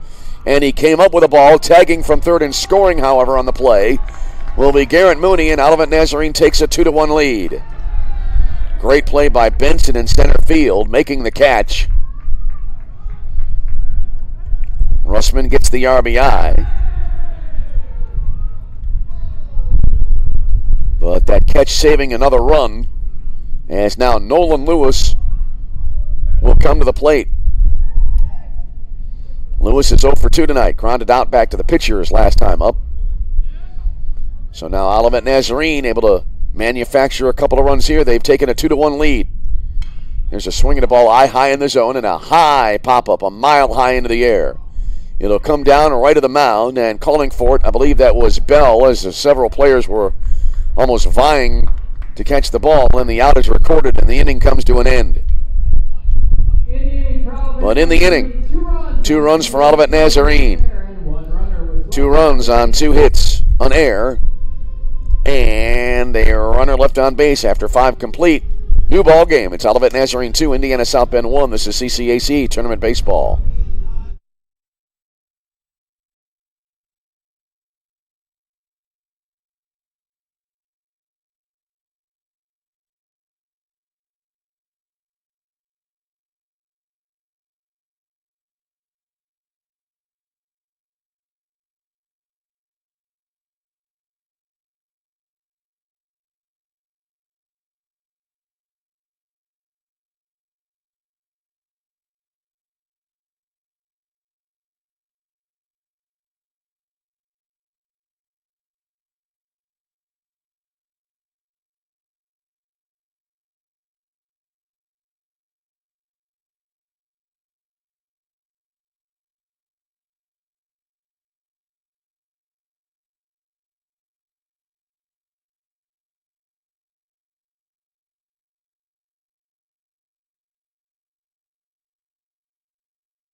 Off the Indiana South Bend 6th inning, the second baseman, number 3, Jake Vanderwood.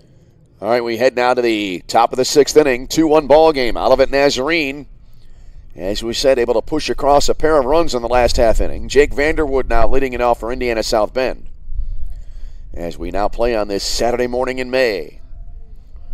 Thomas burns into the line of the first pitch of the 6th inning, and that'll miss outside. 1 ball and no strikes.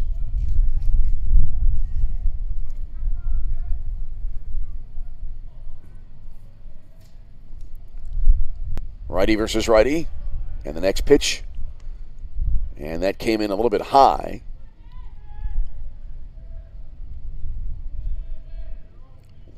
One 1-0 remains on the board. Now I believe it's gone to 2-0 as the next pitch coming in. There's a swing and a high fly ball, short right field. Jacob Bultice coming on, and he makes the catch for out number 1 here in the Indiana South Bend 6th inning. 1 away, that'll bring up the catcher Cole Miller now.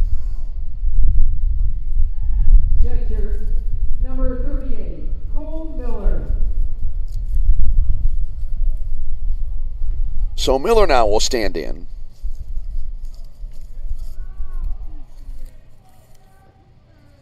Miller tonight is 0 for 2.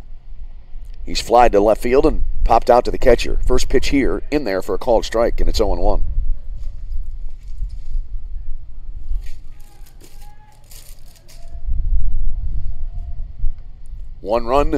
Two runs, 4 hits, and an error for Olivet Nazarene. 1 forward and 2 for Indiana South Bend. There's a pop-up right side that'll be out of play. As we play here in the 6th inning in a 1-run ball game. It's been a 1-run ball game since the 2nd inning when Indiana South Bend scored a run, then Olivet Nazarene able to get 2 in the last half inning. Next pitch, that'll be bounced out towards short. Kai Hudson scoops it up, throws low to first base, and Pullen's not able to reel that ball in, and so that'll be a 1-out base runner now on the base paths for Indiana South Bend. I believe that'll be scored an error on the shortstop here.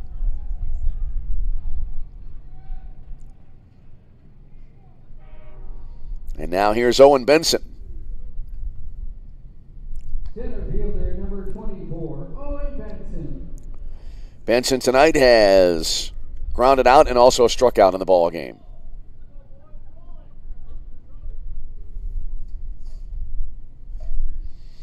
He'll be followed by Colin Mack, then back to the top of the order here in the top of the 6th inning. Benson striking out swinging his last time up. Back in inning number 4. Thomas Burns out of the stretch in the pitch. Swung on. That'll be fouled off to the right out of play. So 0-1 to Owen Benson.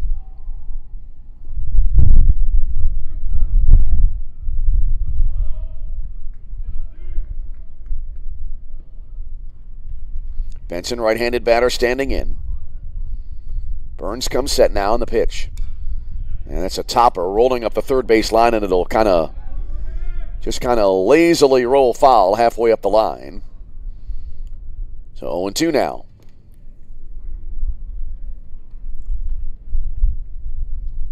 Pace of the game slowing here a little bit as we have made it to the midnight hour.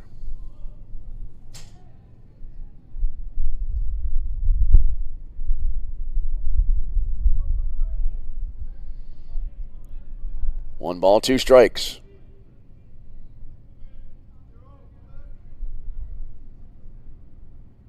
Burns looks in for the sign. And the pitch. Fastball did not miss by much, either a little bit inside or maybe a tad high.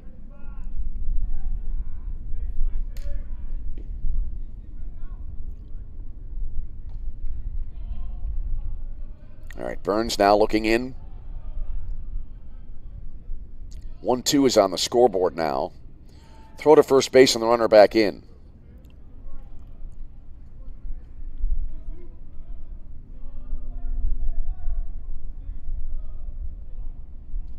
Again, Burns now gets the sign from Tyler Wheeler.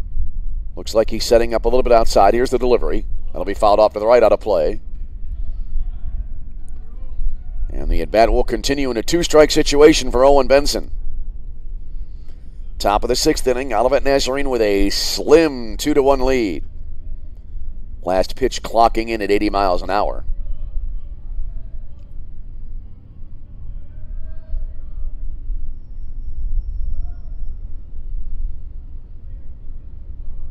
All right, Burns comes set. Here's the pitch. Swing and a foul. Good battle here in progress.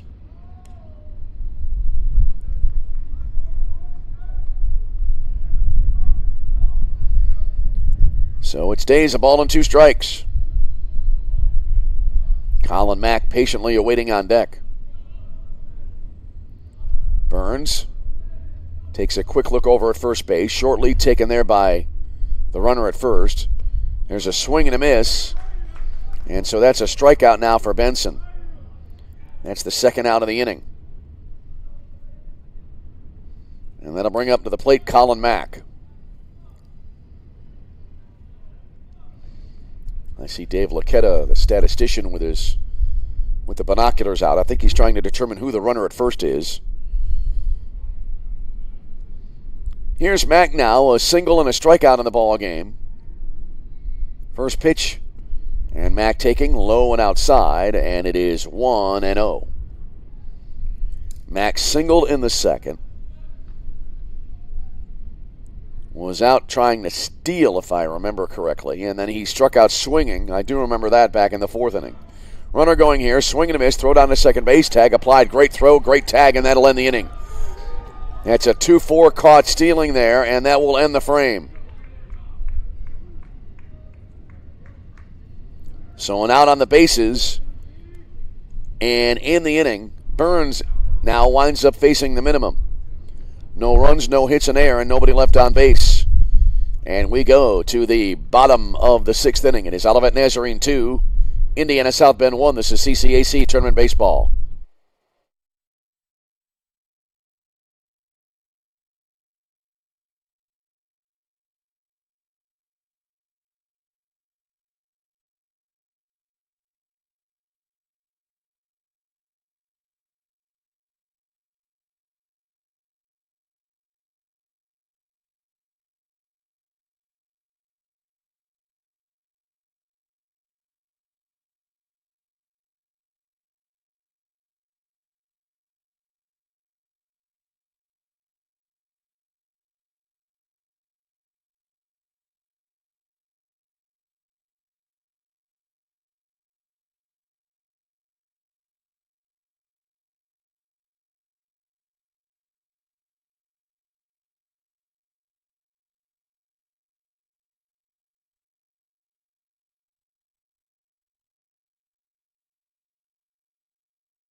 Bottom of the sixth inning here at Dooley Health and Care Field in downtown Joliet, Illinois. Olivet Nazarene leading it 2-1 in the wee hours of this Saturday morning now. And the first pitch at the bottom of the sixth inning will be low for ball one. As Tyler Wheeler leading it off for Olivet Nazarene. And he rips this pitch into left field, dropping quickly. That'll be in for a base hit. High hop there, but a good play by Unger in left field, but now going for two, throwing to second base, and the out recorded. A little bit of an argument there at second base.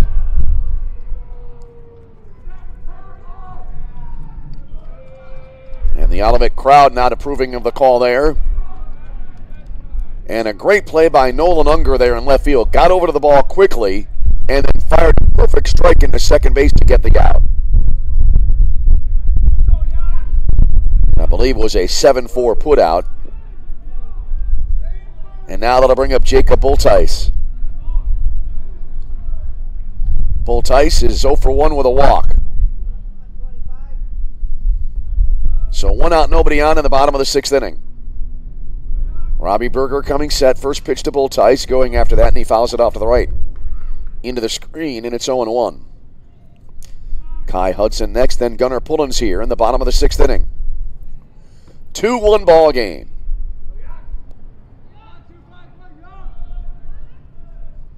Bultice, right-handed batter, awaits wide stance in the box. Swings and fouls it back here on the 0-1, and so he's behind in an 0-2 hole.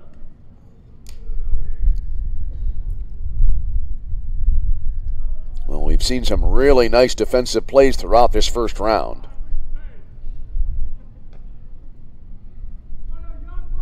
And another one here just now by Nolan Unger in left field. Next pitch. Swing and a miss at a ball in the dirt. And now trouble locating it there for Cole Miller. He does locate it, throws to first base, and an acrobatic attempt at a catch by Bell at first, and he's able to make the play for the out. An acrobatic attempt there, successful for Bell to complete the out. There are now 2 down in the inning. And an interesting half inning here offensively for Olivet. That'll bring up Kai Hudson now. Hudson is 0 for 2. Line to right, then hit into a double play after he flied to right field his last time up. 2 out, nobody on, bottom 6, 2-1 Olivet Nazarene the lead. First pitch coming in, and that'll be taken up high, 1 ball and no strikes. As we said, Gunnar Pullins would be next if the inning continues, although Robbie Berger trying to keep his team close, working on a 1-2-3 frame. There's a fastball strike. Hudson taking all the way there, and the count even at 1-1.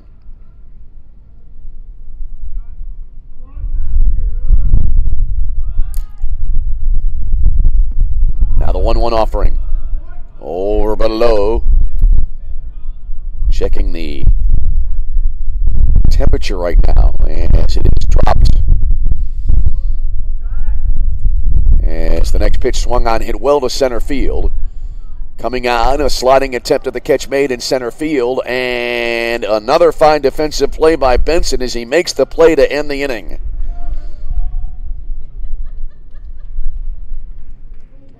So in the inning for Olivet Nazarene. No runs, 1 hit, no errors. No runs, a hit, no errors. Nobody left on base after 6. It's Olivet Nazarene 2, Indiana South Bend 1. This is CCAC Tournament Baseball.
We head to the top of the 7th inning, 2-1 ball game. Olivet Nazarene the lead, and Jonathan Simpson is now on to pitch here for Olivet Nazarene. Simpson is a right-handed pitcher, a senior. 5'11" from Tampa, Florida, played at Plant City High School.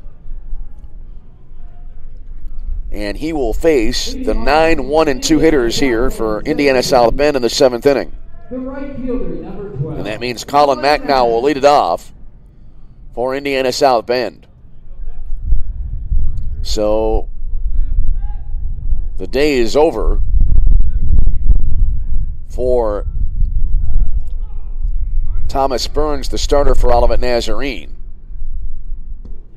And the first pitch here was taken, I believe, for ball 1. Was trying to scroll through the live stats feed here. Burns wound up going 6 innings on the mound for Olivet. There's a strike called on the outside edge, and the count is, in fact, 1-1 to Colin Mack. 6 innings pitched, 4 hits, 1 run that was not earned. There's a bouncer to the left of the mound out toward short. Charging, gloving there is Hudson, throws to first, and a nicely executed play all around there, and there's 1 out in the inning. 1 away, and now back to the top of the order, and here's Nolan Unger. 14, Nolan Unger. So Nolan Unger now will bat. So again, Burns, 6 innings pitched, 4 hits, 1 run not earned. He walked 3 and struck out 3 in the game. Here's Unger, who is 1 for 3, fouled out down the right field line his last time up. Taking here, and it'll be low for ball 1. 2-1 ball game. Briskly played, which is not bad for a game that started at about, 10:43 p.m. There's a foul ball off to the right. 0-2 now for Unger. Actually 1-1 up on the board. And now there's a called strike. And now it is a 2-strike situation, a ball and 2 strikes. So I thank you for your understanding there, as it is a ball and 2 strikes, and the pitch. Swung on, and a ball hit to the right side, and Unger able to sneak that one into right field for a single. His second hit of the game. And so the tying run on base with one away here in the Titans' 7th inning, and that'll bring up Tony Reyes. Shortstop, number 20, Tony Reyes. Reyes 0 for 2 with a sacrifice tonight.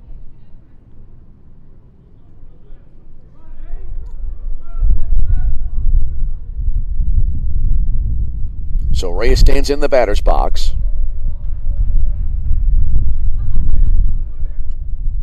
As Simpson comes set in the first pitch. Skied down the right field line. That's slicing toward foul territory. Bulteich's not able to catch up to it as he went into the bullpen down the right field side. So a long strike for Reyes.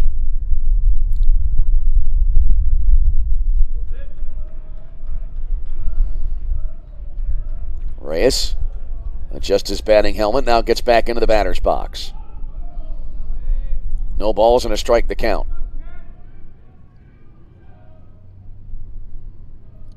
Simpson comes set. And the pitch. Hit sharply to the right side, and it'll get just beyond the reach of Ryan Russman into right field. And here come the Titans. Unger to second. Reyes aboard. Back-to-back singles for Indiana South Bend, and that'll bring up Brendan Bell. Brendan Bell. So Mack began the inning grounding out to shortstop, but then Unger and Reyes with back-to-back singles. Now a little bit of a pause here.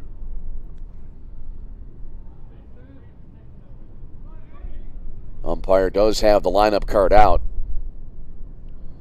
Looks like we may have a new player coming into run at second base now for Indiana South Bend. Yes, we will. Coming in will be Jake Dykstra, junior outfielder from Cherville, Indiana. He is running for Unger at second base. So now here's Bell. 2 on, 1 away in the inning. Interesting situation here late in this game. First pitch down and away, 1-0 for Bell.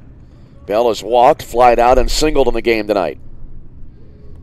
Or should I say this morning?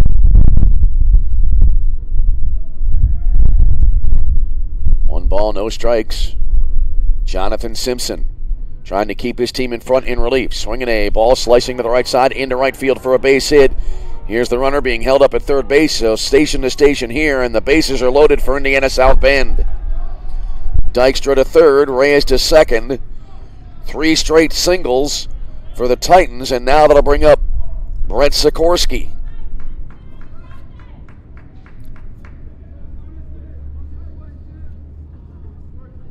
So a major threat brewing here now for the Titans. Third baseman, number 21, Brett Sikorski. Sikorski tonight has walked twice, also flied to left field when Jackman made a nice sliding catch. That was the third out of the Titan third inning. Here comes the second out.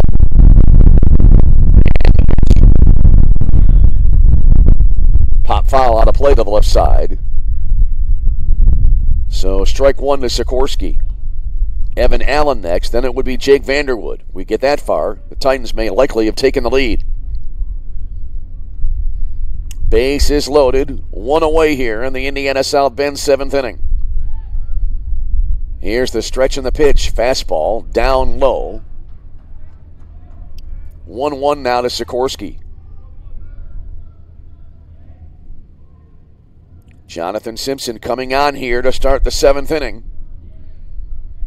And he is in a little bit of a jam as the next pitch coming in outside.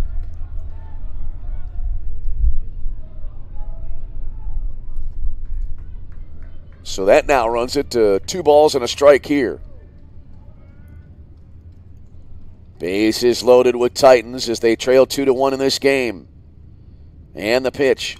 Swung on, pop foul back out of play.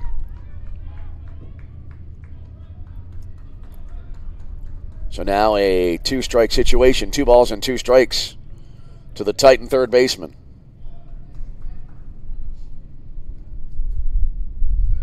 Here's the set. 2-2 pitch. In the air to left field. Playing in there was Jackman, but he had got a good jump, backpedals, reaches up, makes the catch. Runner from third tagging. And Dykstra will score, and we are tied at 2 here in the 7th inning. So Sikorski, the RBI, on the sacrifice fly. That's the second out of the inning. And now that'll bring up Evan Allen. Designated hitter, number 33, Evan Allen. Allen tonight has popped out, been hit by a pitch, and flied to right field. So a new ball game. 2-2 the score here in the 7th inning.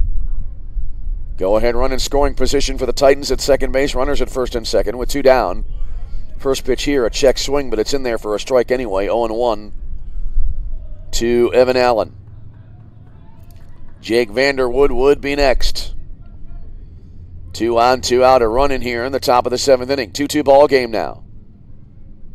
The next pitch, swinging a foul off to the right side, out of play.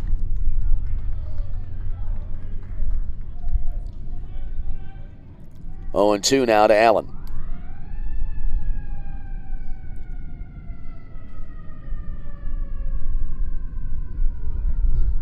So Jonathan Simpson 1 strike away from getting out of the inning without any further damage, but he hits the batter here, and that'll load the bases. And Evan Allen has been hit twice tonight, and he is none too happy about it. Although in that situation, certainly not anything near intentional there.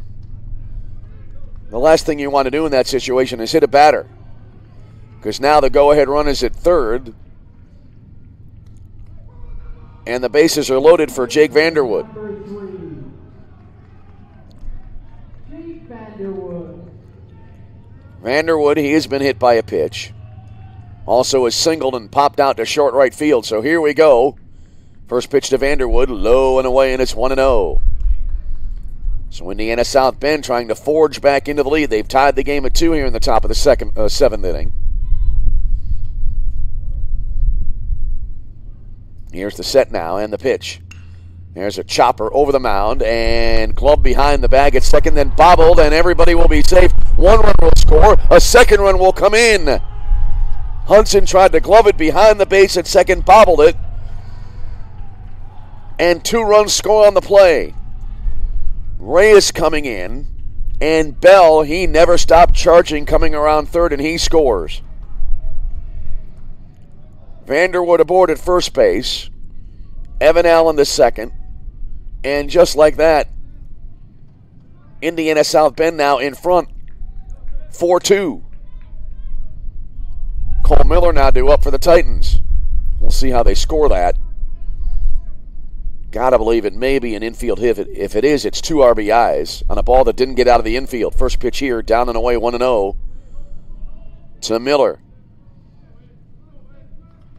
Miller reached on an error. He was pinch run for, and that runner was caught stealing to end the 6th inning. All right, here's the set and the pitch. And that'll be off the outside edge.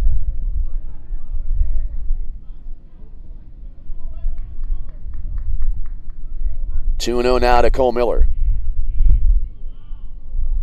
Right-handed batter awaits. And there's a swing and a high pop-up right side, and that'll be out of play. I believe they scored that Vanderwood at bat a single with 1 RBI. And then they charged an error to Hudson, the shortstop. That allowed the 2nd run to come in. That was unearned.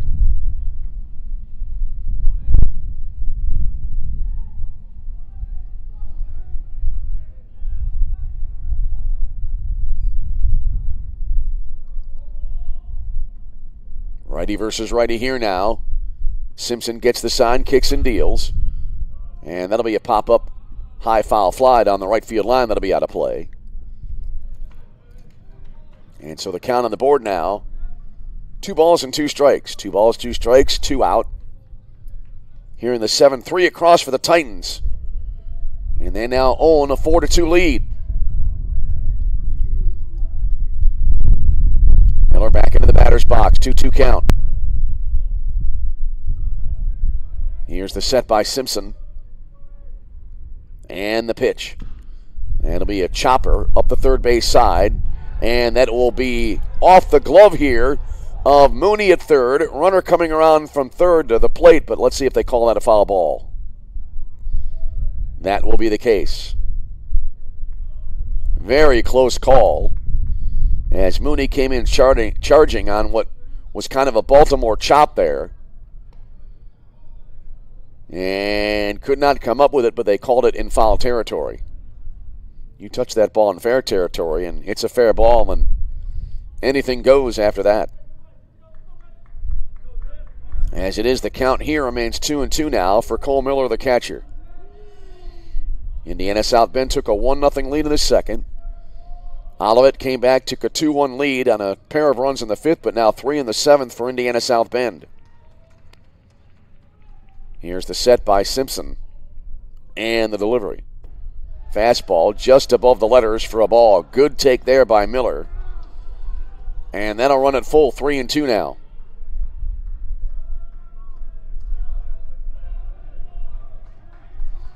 Three balls, 2 strikes. Let's see if the runners take off here.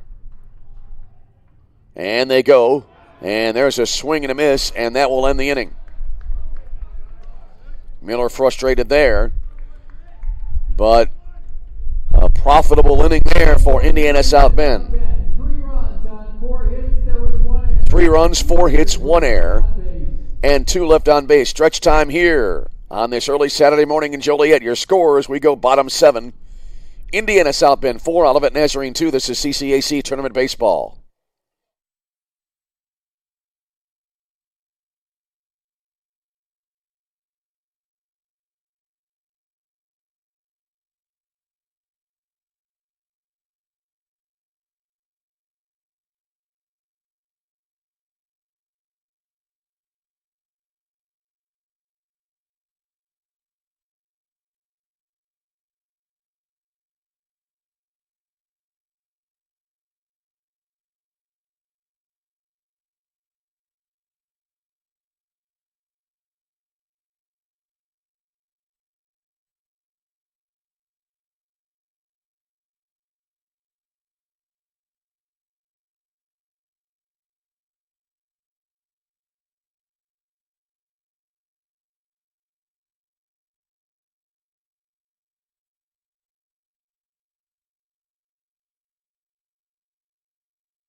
We move forward on this early Saturday morning. And we head to the bottom of the 7th inning. And it'll be Gunnar Pullins leading it up now for Olivet Nazarene. As suddenly Indiana South Bend now in front by a score of 4-2 in this ball game. Pullins taking here, and it'll be down low, 1-0. Pullins tonight is flied out to right and walked.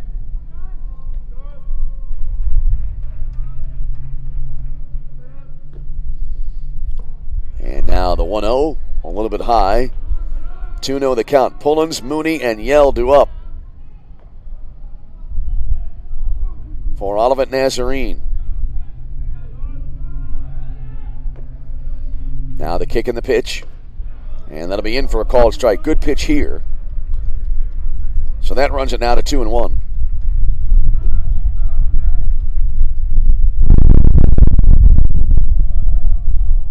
Two balls and a strike on this now windy Saturday morning.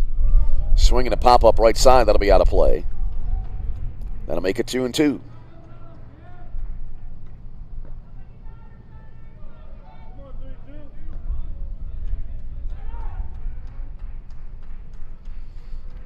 Righty versus righty here. 2-2 offering. Pullins goes after that one and fouls it off to the right.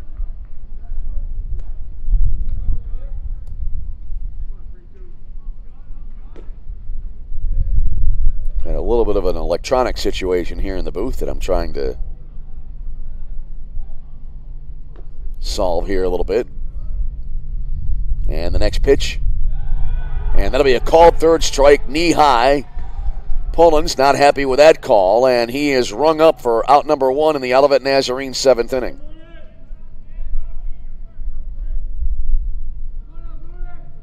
Third baseman, number 6, Garrett Mooney. So now that'll bring to the plate Garrett Mooney.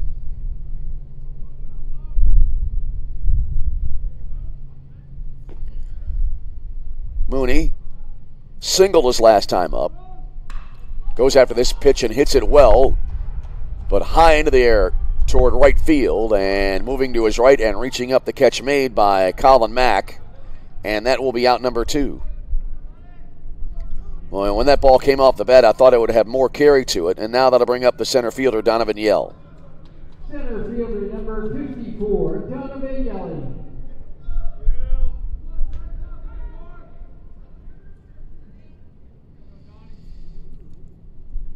Donovan Yell is 0 for 2. Hit into a 3 unassisted put out, and also has popped out to short left field. He rips this one, but almost kind of like the major league shift here as that ball went into short right field. Gloved there by Vanderwood, who played him perfectly. The throw to first to end the inning. In the inning. No runs, no hits, no errors. Nobody left on base. After 7, it's Indiana South Bend 4. Olivet Nazarene 2. This is CCAC Tournament Baseball.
Welcome back to Joliet, Illinois, as we head to the top of the 8th inning here in a 4-2 ball game. Indiana South Bend leading the tournament's top seed, the Olivet Nazarene Tigers.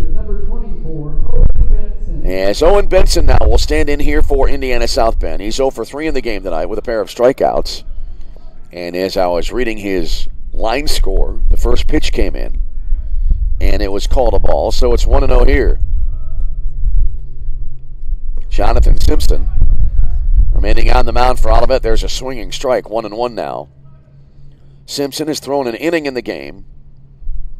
Struck out 1, has not yet walked a batter. He's allowed 2 earned runs. And now stepping back in the box and reaching out, trying to bunt, and then pulling the bat back was Benson here, and the pitch was ruled a ball. There was an appeal to the first base umpire, who said that Benson did not offer at the pitch. Next pitch here, Simpson really working quickly on this early Saturday morning. Swing and a miss. 2-2 to Owen Benson now. It'll be Benson, Mack, then back to the top of the order, and Nolan Unger. Here's the next pitch, and then a miss outside. 3-2. Well, Olivet down by a pair. The last thing they want here is a leadoff walk. Here's the wind and the payoff. One hopper back to the mound. And then an underhand throw to first base, and that's a quick 1-3 put out for Owen Benson. Good at bat there by Benson just to work deep into the count, but it winds up to be a 1-3 putout, and that'll bring up Colin Mack.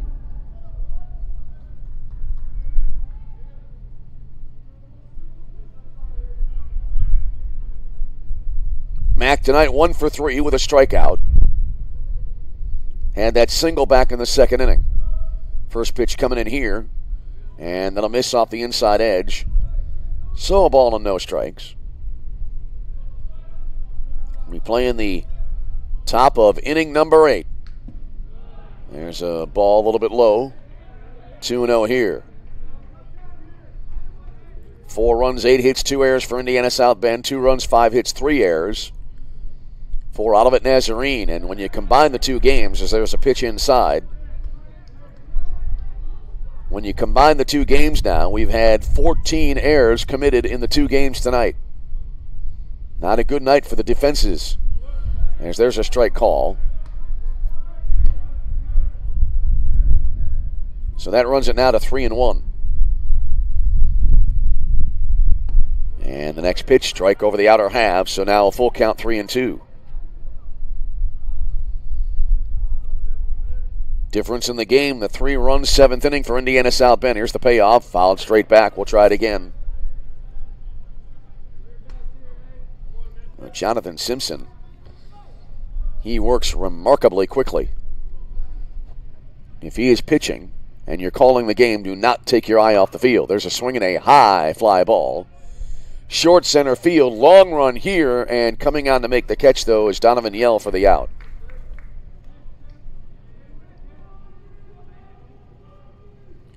So 2 up, 2 down in the tight 8th inning, back to the top of the order. Number 14, Nolan Unger. And Nolan Unger will bat again now for Indiana South Bend.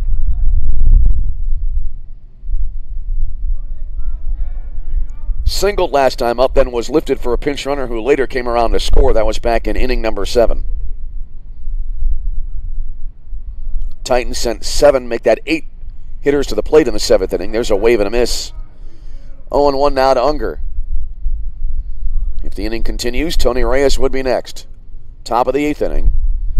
4-2, Indiana South Bend the lead. The top teams, the top seeds in this tournament. There's a swing and a foul at home plate. The top seeds, who are also the top teams, have been really given a run for their money. Number 3 seed St. Xavier is into the losers bracket after dropping their opening game yesterday. And then tonight, number 2 seeded St. Ambrose needed a 7-run 10th inning to pull that game out. There's a fastball missing off the outside edge. 1-2 now for Unger. Right-handed hitting left fielder awaits. Here's the 1-2. Foul back, we'll try it again. Well, you know, even though we had the late start right around 10:45, you really can't complain about the pace of this game. We're right now at the 2-hour mark of the game, and we're in the top of the 8th inning. There's a ball low.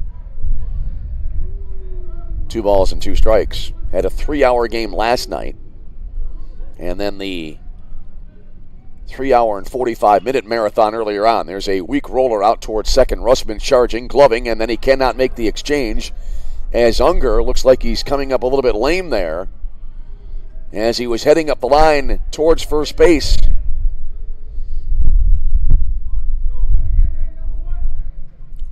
We'll see about the scoring on that.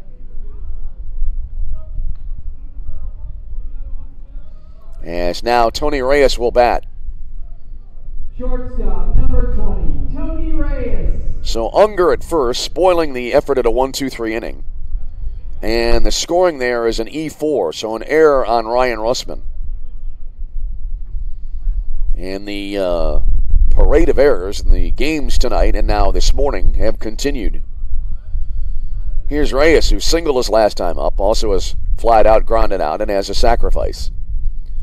Goes after the first pitch, rolls it over the left edge of the mound, glove there at short, as Hudson goes the short way to Russman for the force play to end the inning.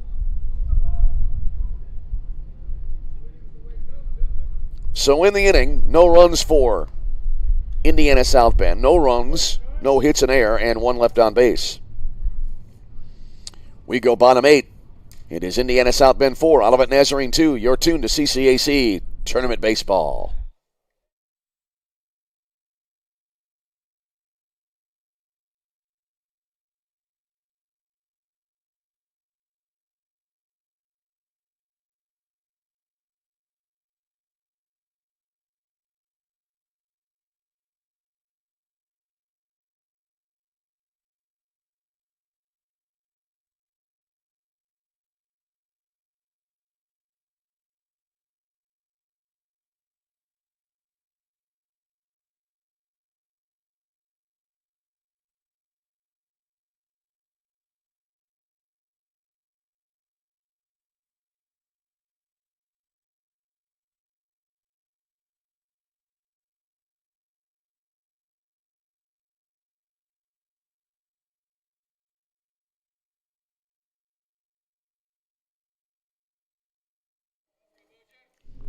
On we go to the bottom of the 8th inning.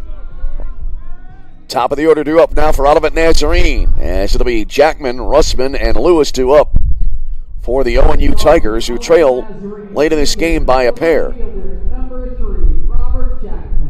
So Robert Jackman now to lead it off. Jackman has a pair of singles in the ball game tonight. And the first pitch to him, and that will miss up and away, 1 ball and no strikes. Jackman is 2 for 3 with an RBI and a strikeout in the game. Here's the 1-0, and that'll be over, but a little bit low. Thought I saw the right arm maybe go up a little bit there, but 2-0 is the count on the scoreboard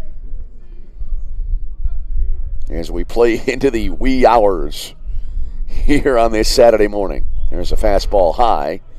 3-0 here. Robbie Berger tonight, 7 innings of work so far, 1 earned run. He struck out 5 and walked a pair. In danger of issuing a leadoff walk here to start off this 8th inning. Here's the set now and the pitch. And a quick feint at a bunt there by Jackman. He pulled the bat back and took the pitch high for ball 4. So Jackman has his leadoff walk, and that'll bring up Ryan Russman. And this is a leadoff walk against a team like Olivet. You're playing with fire here if you're Indiana South Bend.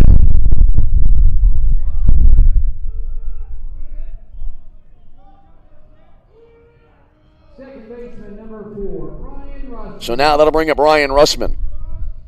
Russman 1 for 2 with an RBI on a sacrifice fly, also as a single, and has grounded back to the back to the pitcher on a 1-3 putout.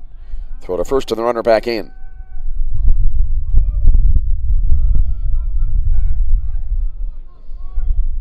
Mentioning we were playing late into the night. That can happen in these tournament settings when you have multiple games. And in the case of the spring sports, rain delays, weather postponements, all kinds of things to deal with. There's a bunt to the backstop on a pitch that came in, looked like a changeup over the heart of the plate. So Russman now in an 0-1 count.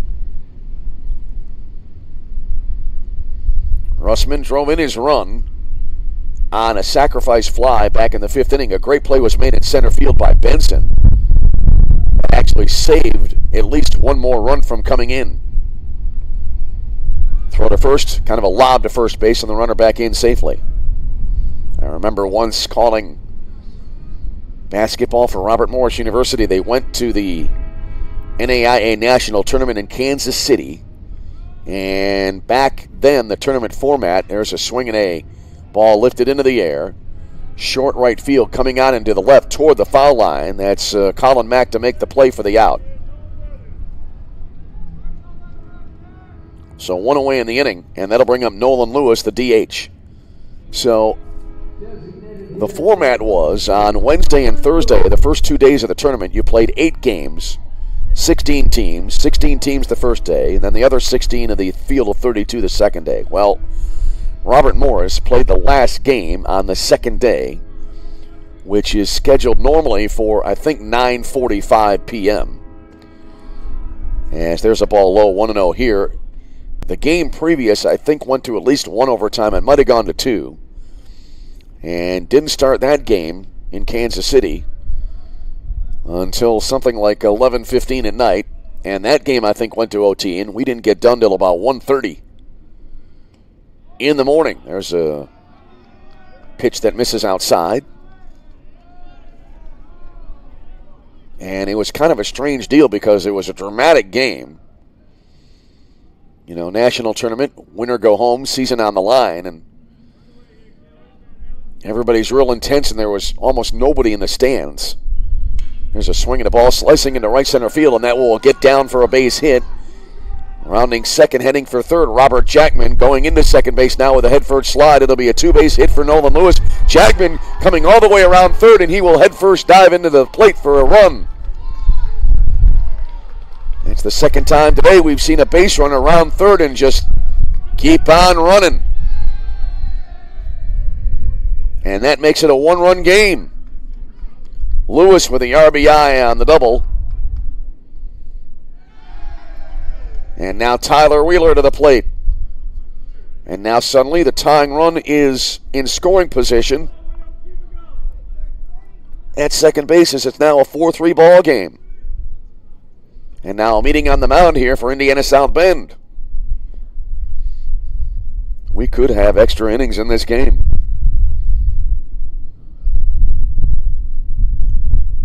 This game ends at like 3 in the morning. We have to be back at 10. I may just stay here if they let me. Anyway, the meeting continues on the mound. And a new pitcher coming into the game for Indiana South Bend. So we'll take a break here. Bottom 8, Olivet threatening to tie as it's a 4-3 ball game. Take a break and come back. You're tuned to CCAC Tournament Baseball.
All right, coming on the pitch now, right-hander Max Govert.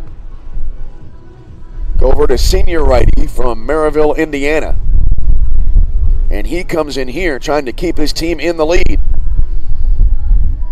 As with one away, Tyler Wheeler will bat next here for Olivet Nazarene. And a run is in for the Tigers. And the tying run now in scoring position as it's a 4-3 ball game.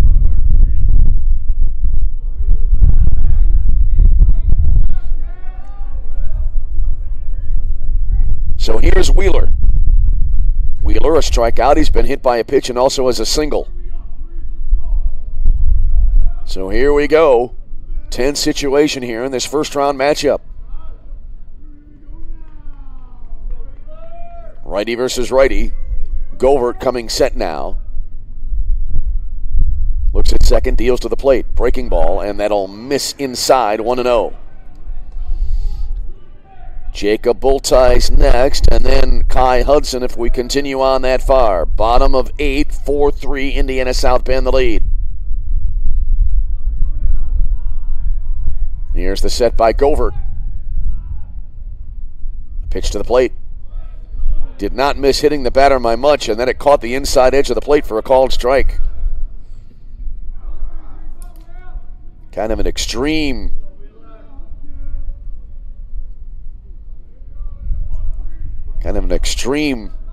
situation there. Nearly a hit batter, and then it winds up to be a called strike.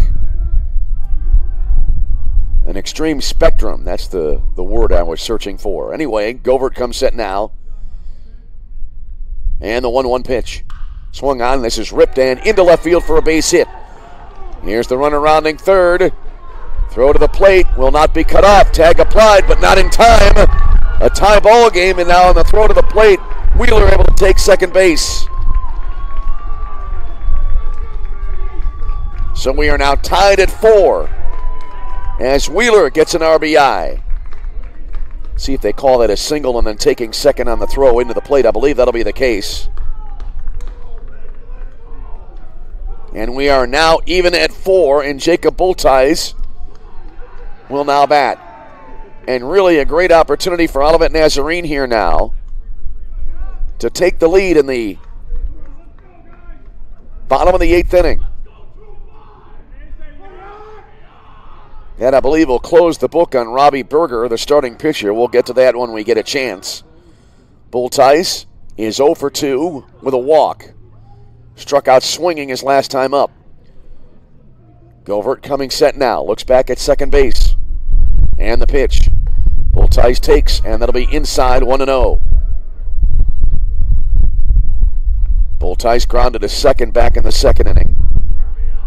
Then walked in the 4th and had that strikeout back in inning number 6. 4 game, bottom 8, go-ahead run now in scoring position for Olivet Nazarene. Govert coming set of the pitch. That'll be a fastball down low, 2-0 here. Kai Hudson would be next, and he will bat barring a line-out double play of some sort. Last pitch coming in at 73 miles an hour.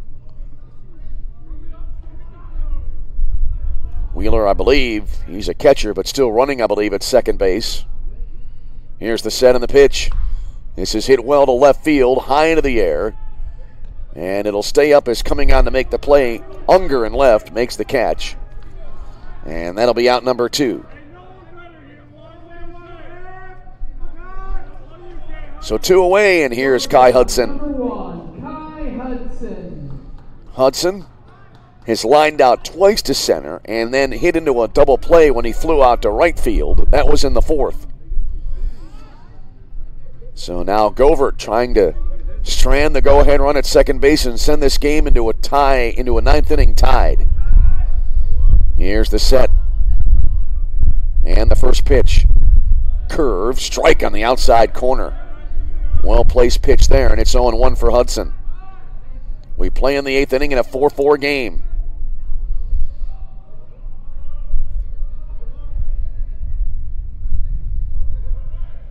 Govert pauses at the belt. Now kicks and deals. Fastball down and in. Good stop behind the plate there by Cole Miller. Runner not able to advance. The count 1 ball and 1 strike.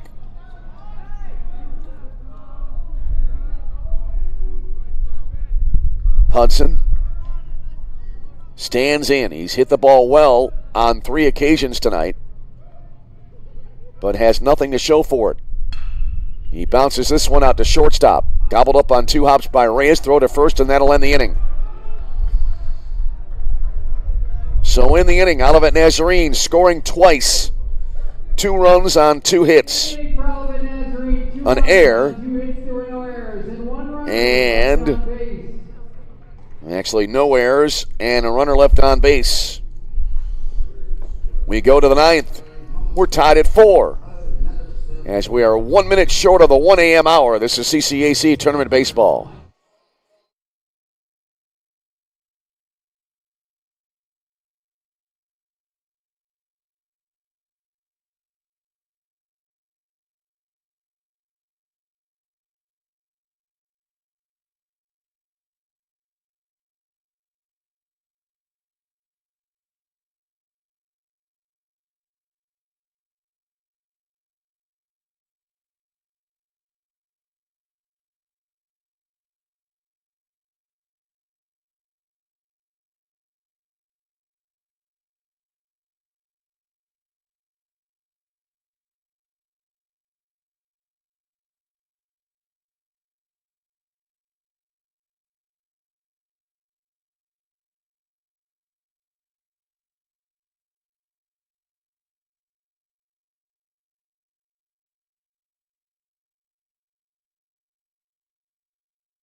to the ninth inning, deadlocked at 4.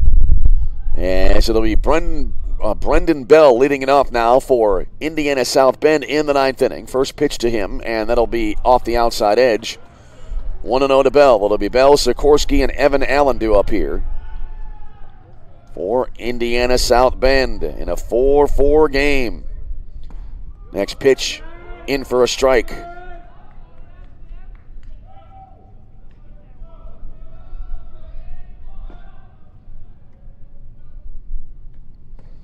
Now the 1-1, a fastball inside. 2 balls and a strike.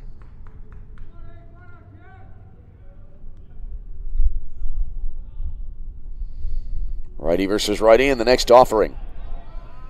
Little bit low. So we're in the ninth, tied at 4. 3 balls and a strike to the leadoff hitter here in the Titan ninth. There's a swing and a high pop-up, short right field. Coming on, Bultice makes the play for the out. Well, you could call that a fly ball.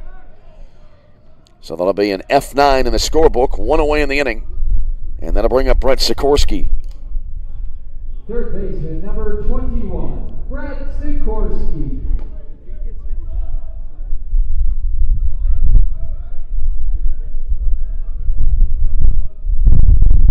Sikorski, left-handed batter, stands in, and the first pitch is in for a called strike on the outer half.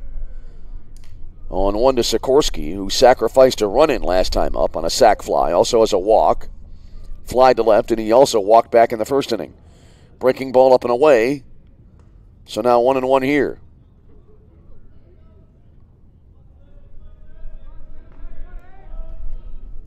Righty versus lefty as Jonathan Simpson remaining on the mound. He's now tossed 2 1/3 innings in this game. Swinging a well-hit ball to right center field, high into the air, toward the gap.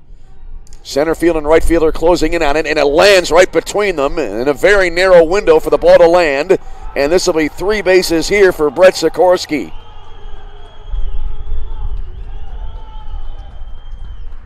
Well, Yell in center field and Bultice and right were both converging on it. I believe Bultice going for it took a fall, kind of slow getting up. Designated hitter number 33, Evan Allen. And so now the go-ahead run aboard 90 feet away for Indiana South Bend with 1 away in the inning. That ball was crushed. Thought it might have a chance to go, and now a meeting on the mound here for Olivet Nazarene. There is action in the Tiger bullpen. So Sikorski with the triple. Evan Allen, who's had a rough go of it tonight. 0 for 2, and he's been hit by a pitch twice. Once in the helmet. Meeting continues here now for the Tigers.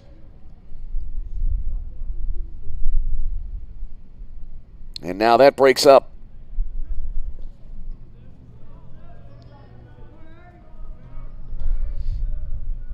So now here's Allen. Simpson so far tonight on the mound for Olivet Nazarene has allowed 2 earned runs. He's struck out 1, not walked a batter yet.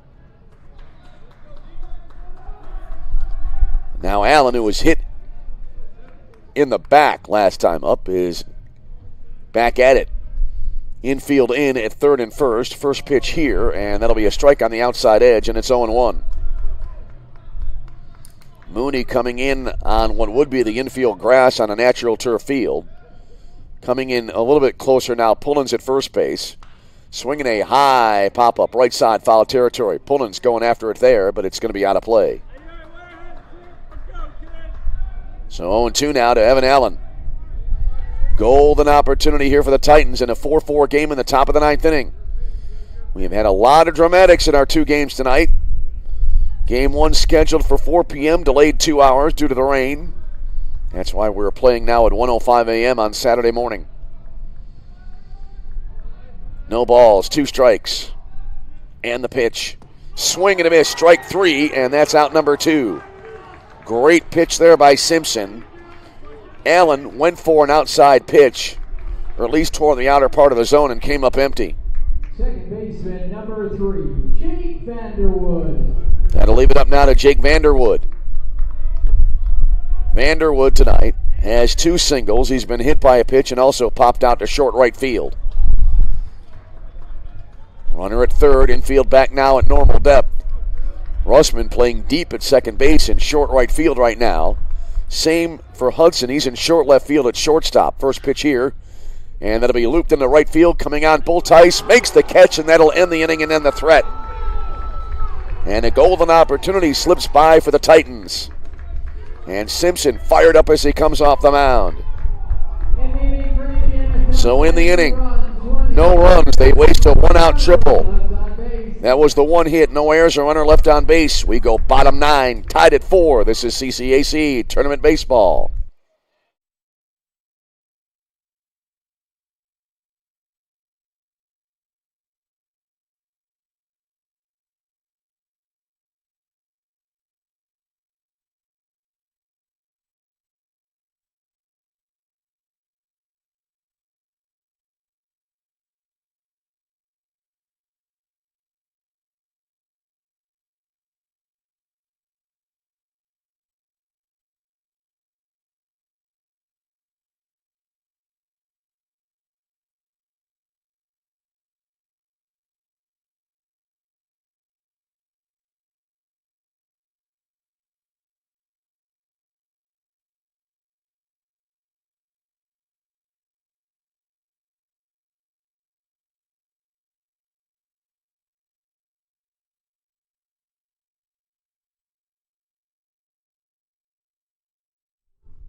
On we go to the bottom of the 9th inning here in game number 2. Game 1 went 10 innings.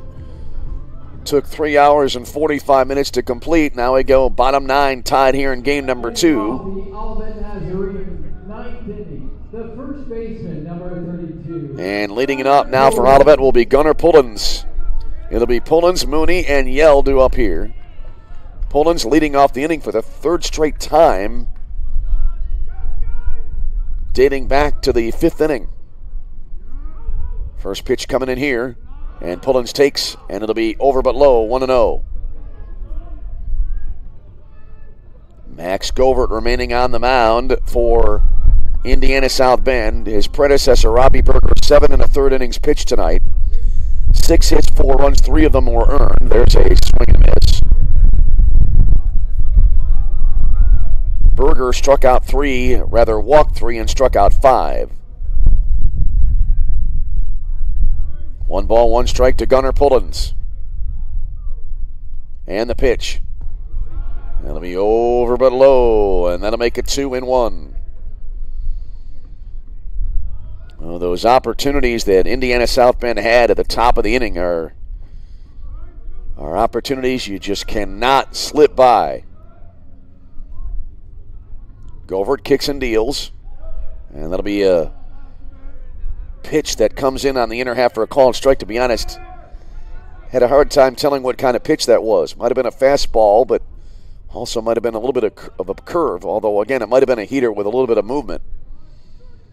They did not register a speed on that pitch. On the pitch indicator out beyond the right field fence, there's a ball low and away. So 3-2 here to the leadoff hitter in the Olivet Nazarene 9th inning.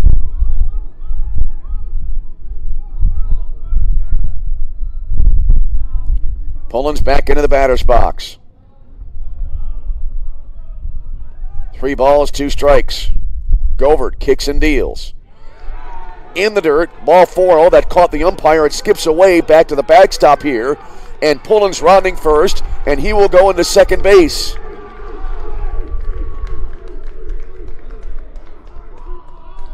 I believe that'll be a walk and a wild pitch, and I think that pitch caught the umpire there. It looked like it.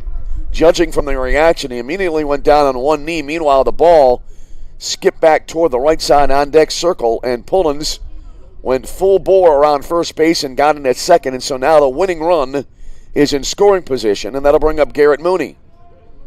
Third baseman, number 6. Well, this is baseball 101 now for Mooney. You have to advance the runner. Runner at second, under 2 out. At the very least, he needs to hit the ball on the ground to the right side. Infield in at third and first for Indiana South Bend. Govert coming set now. And a turn and no throw to second base. Well, Indiana South Bend had their chance in the top of the ninth inning. They did not convert. Olivet has the same here in the bottom of the ninth to try to win it. 2 games may end in the final at bat for the winning teams here tonight. Here's the pitch. Mooney trying to bunt the ball that came in down low and inside. And Mooney had to lift his right foot off the ground there to avoid being hit, and it's 1-0 to the Olivet third baseman. Mooney back into the batter's box.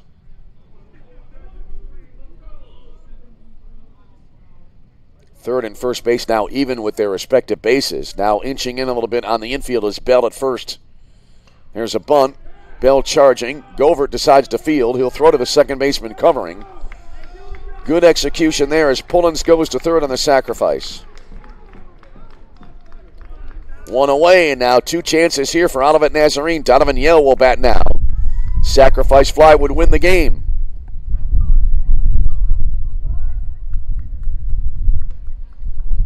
Yell is 0 for 3 tonight.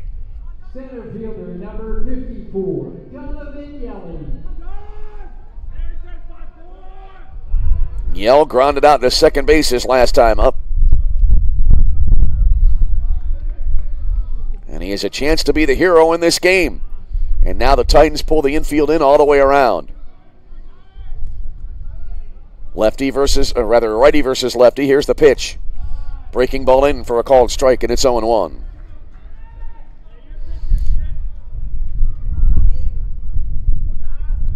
Robert Jackman would be next. Olivet hoping he does not bat.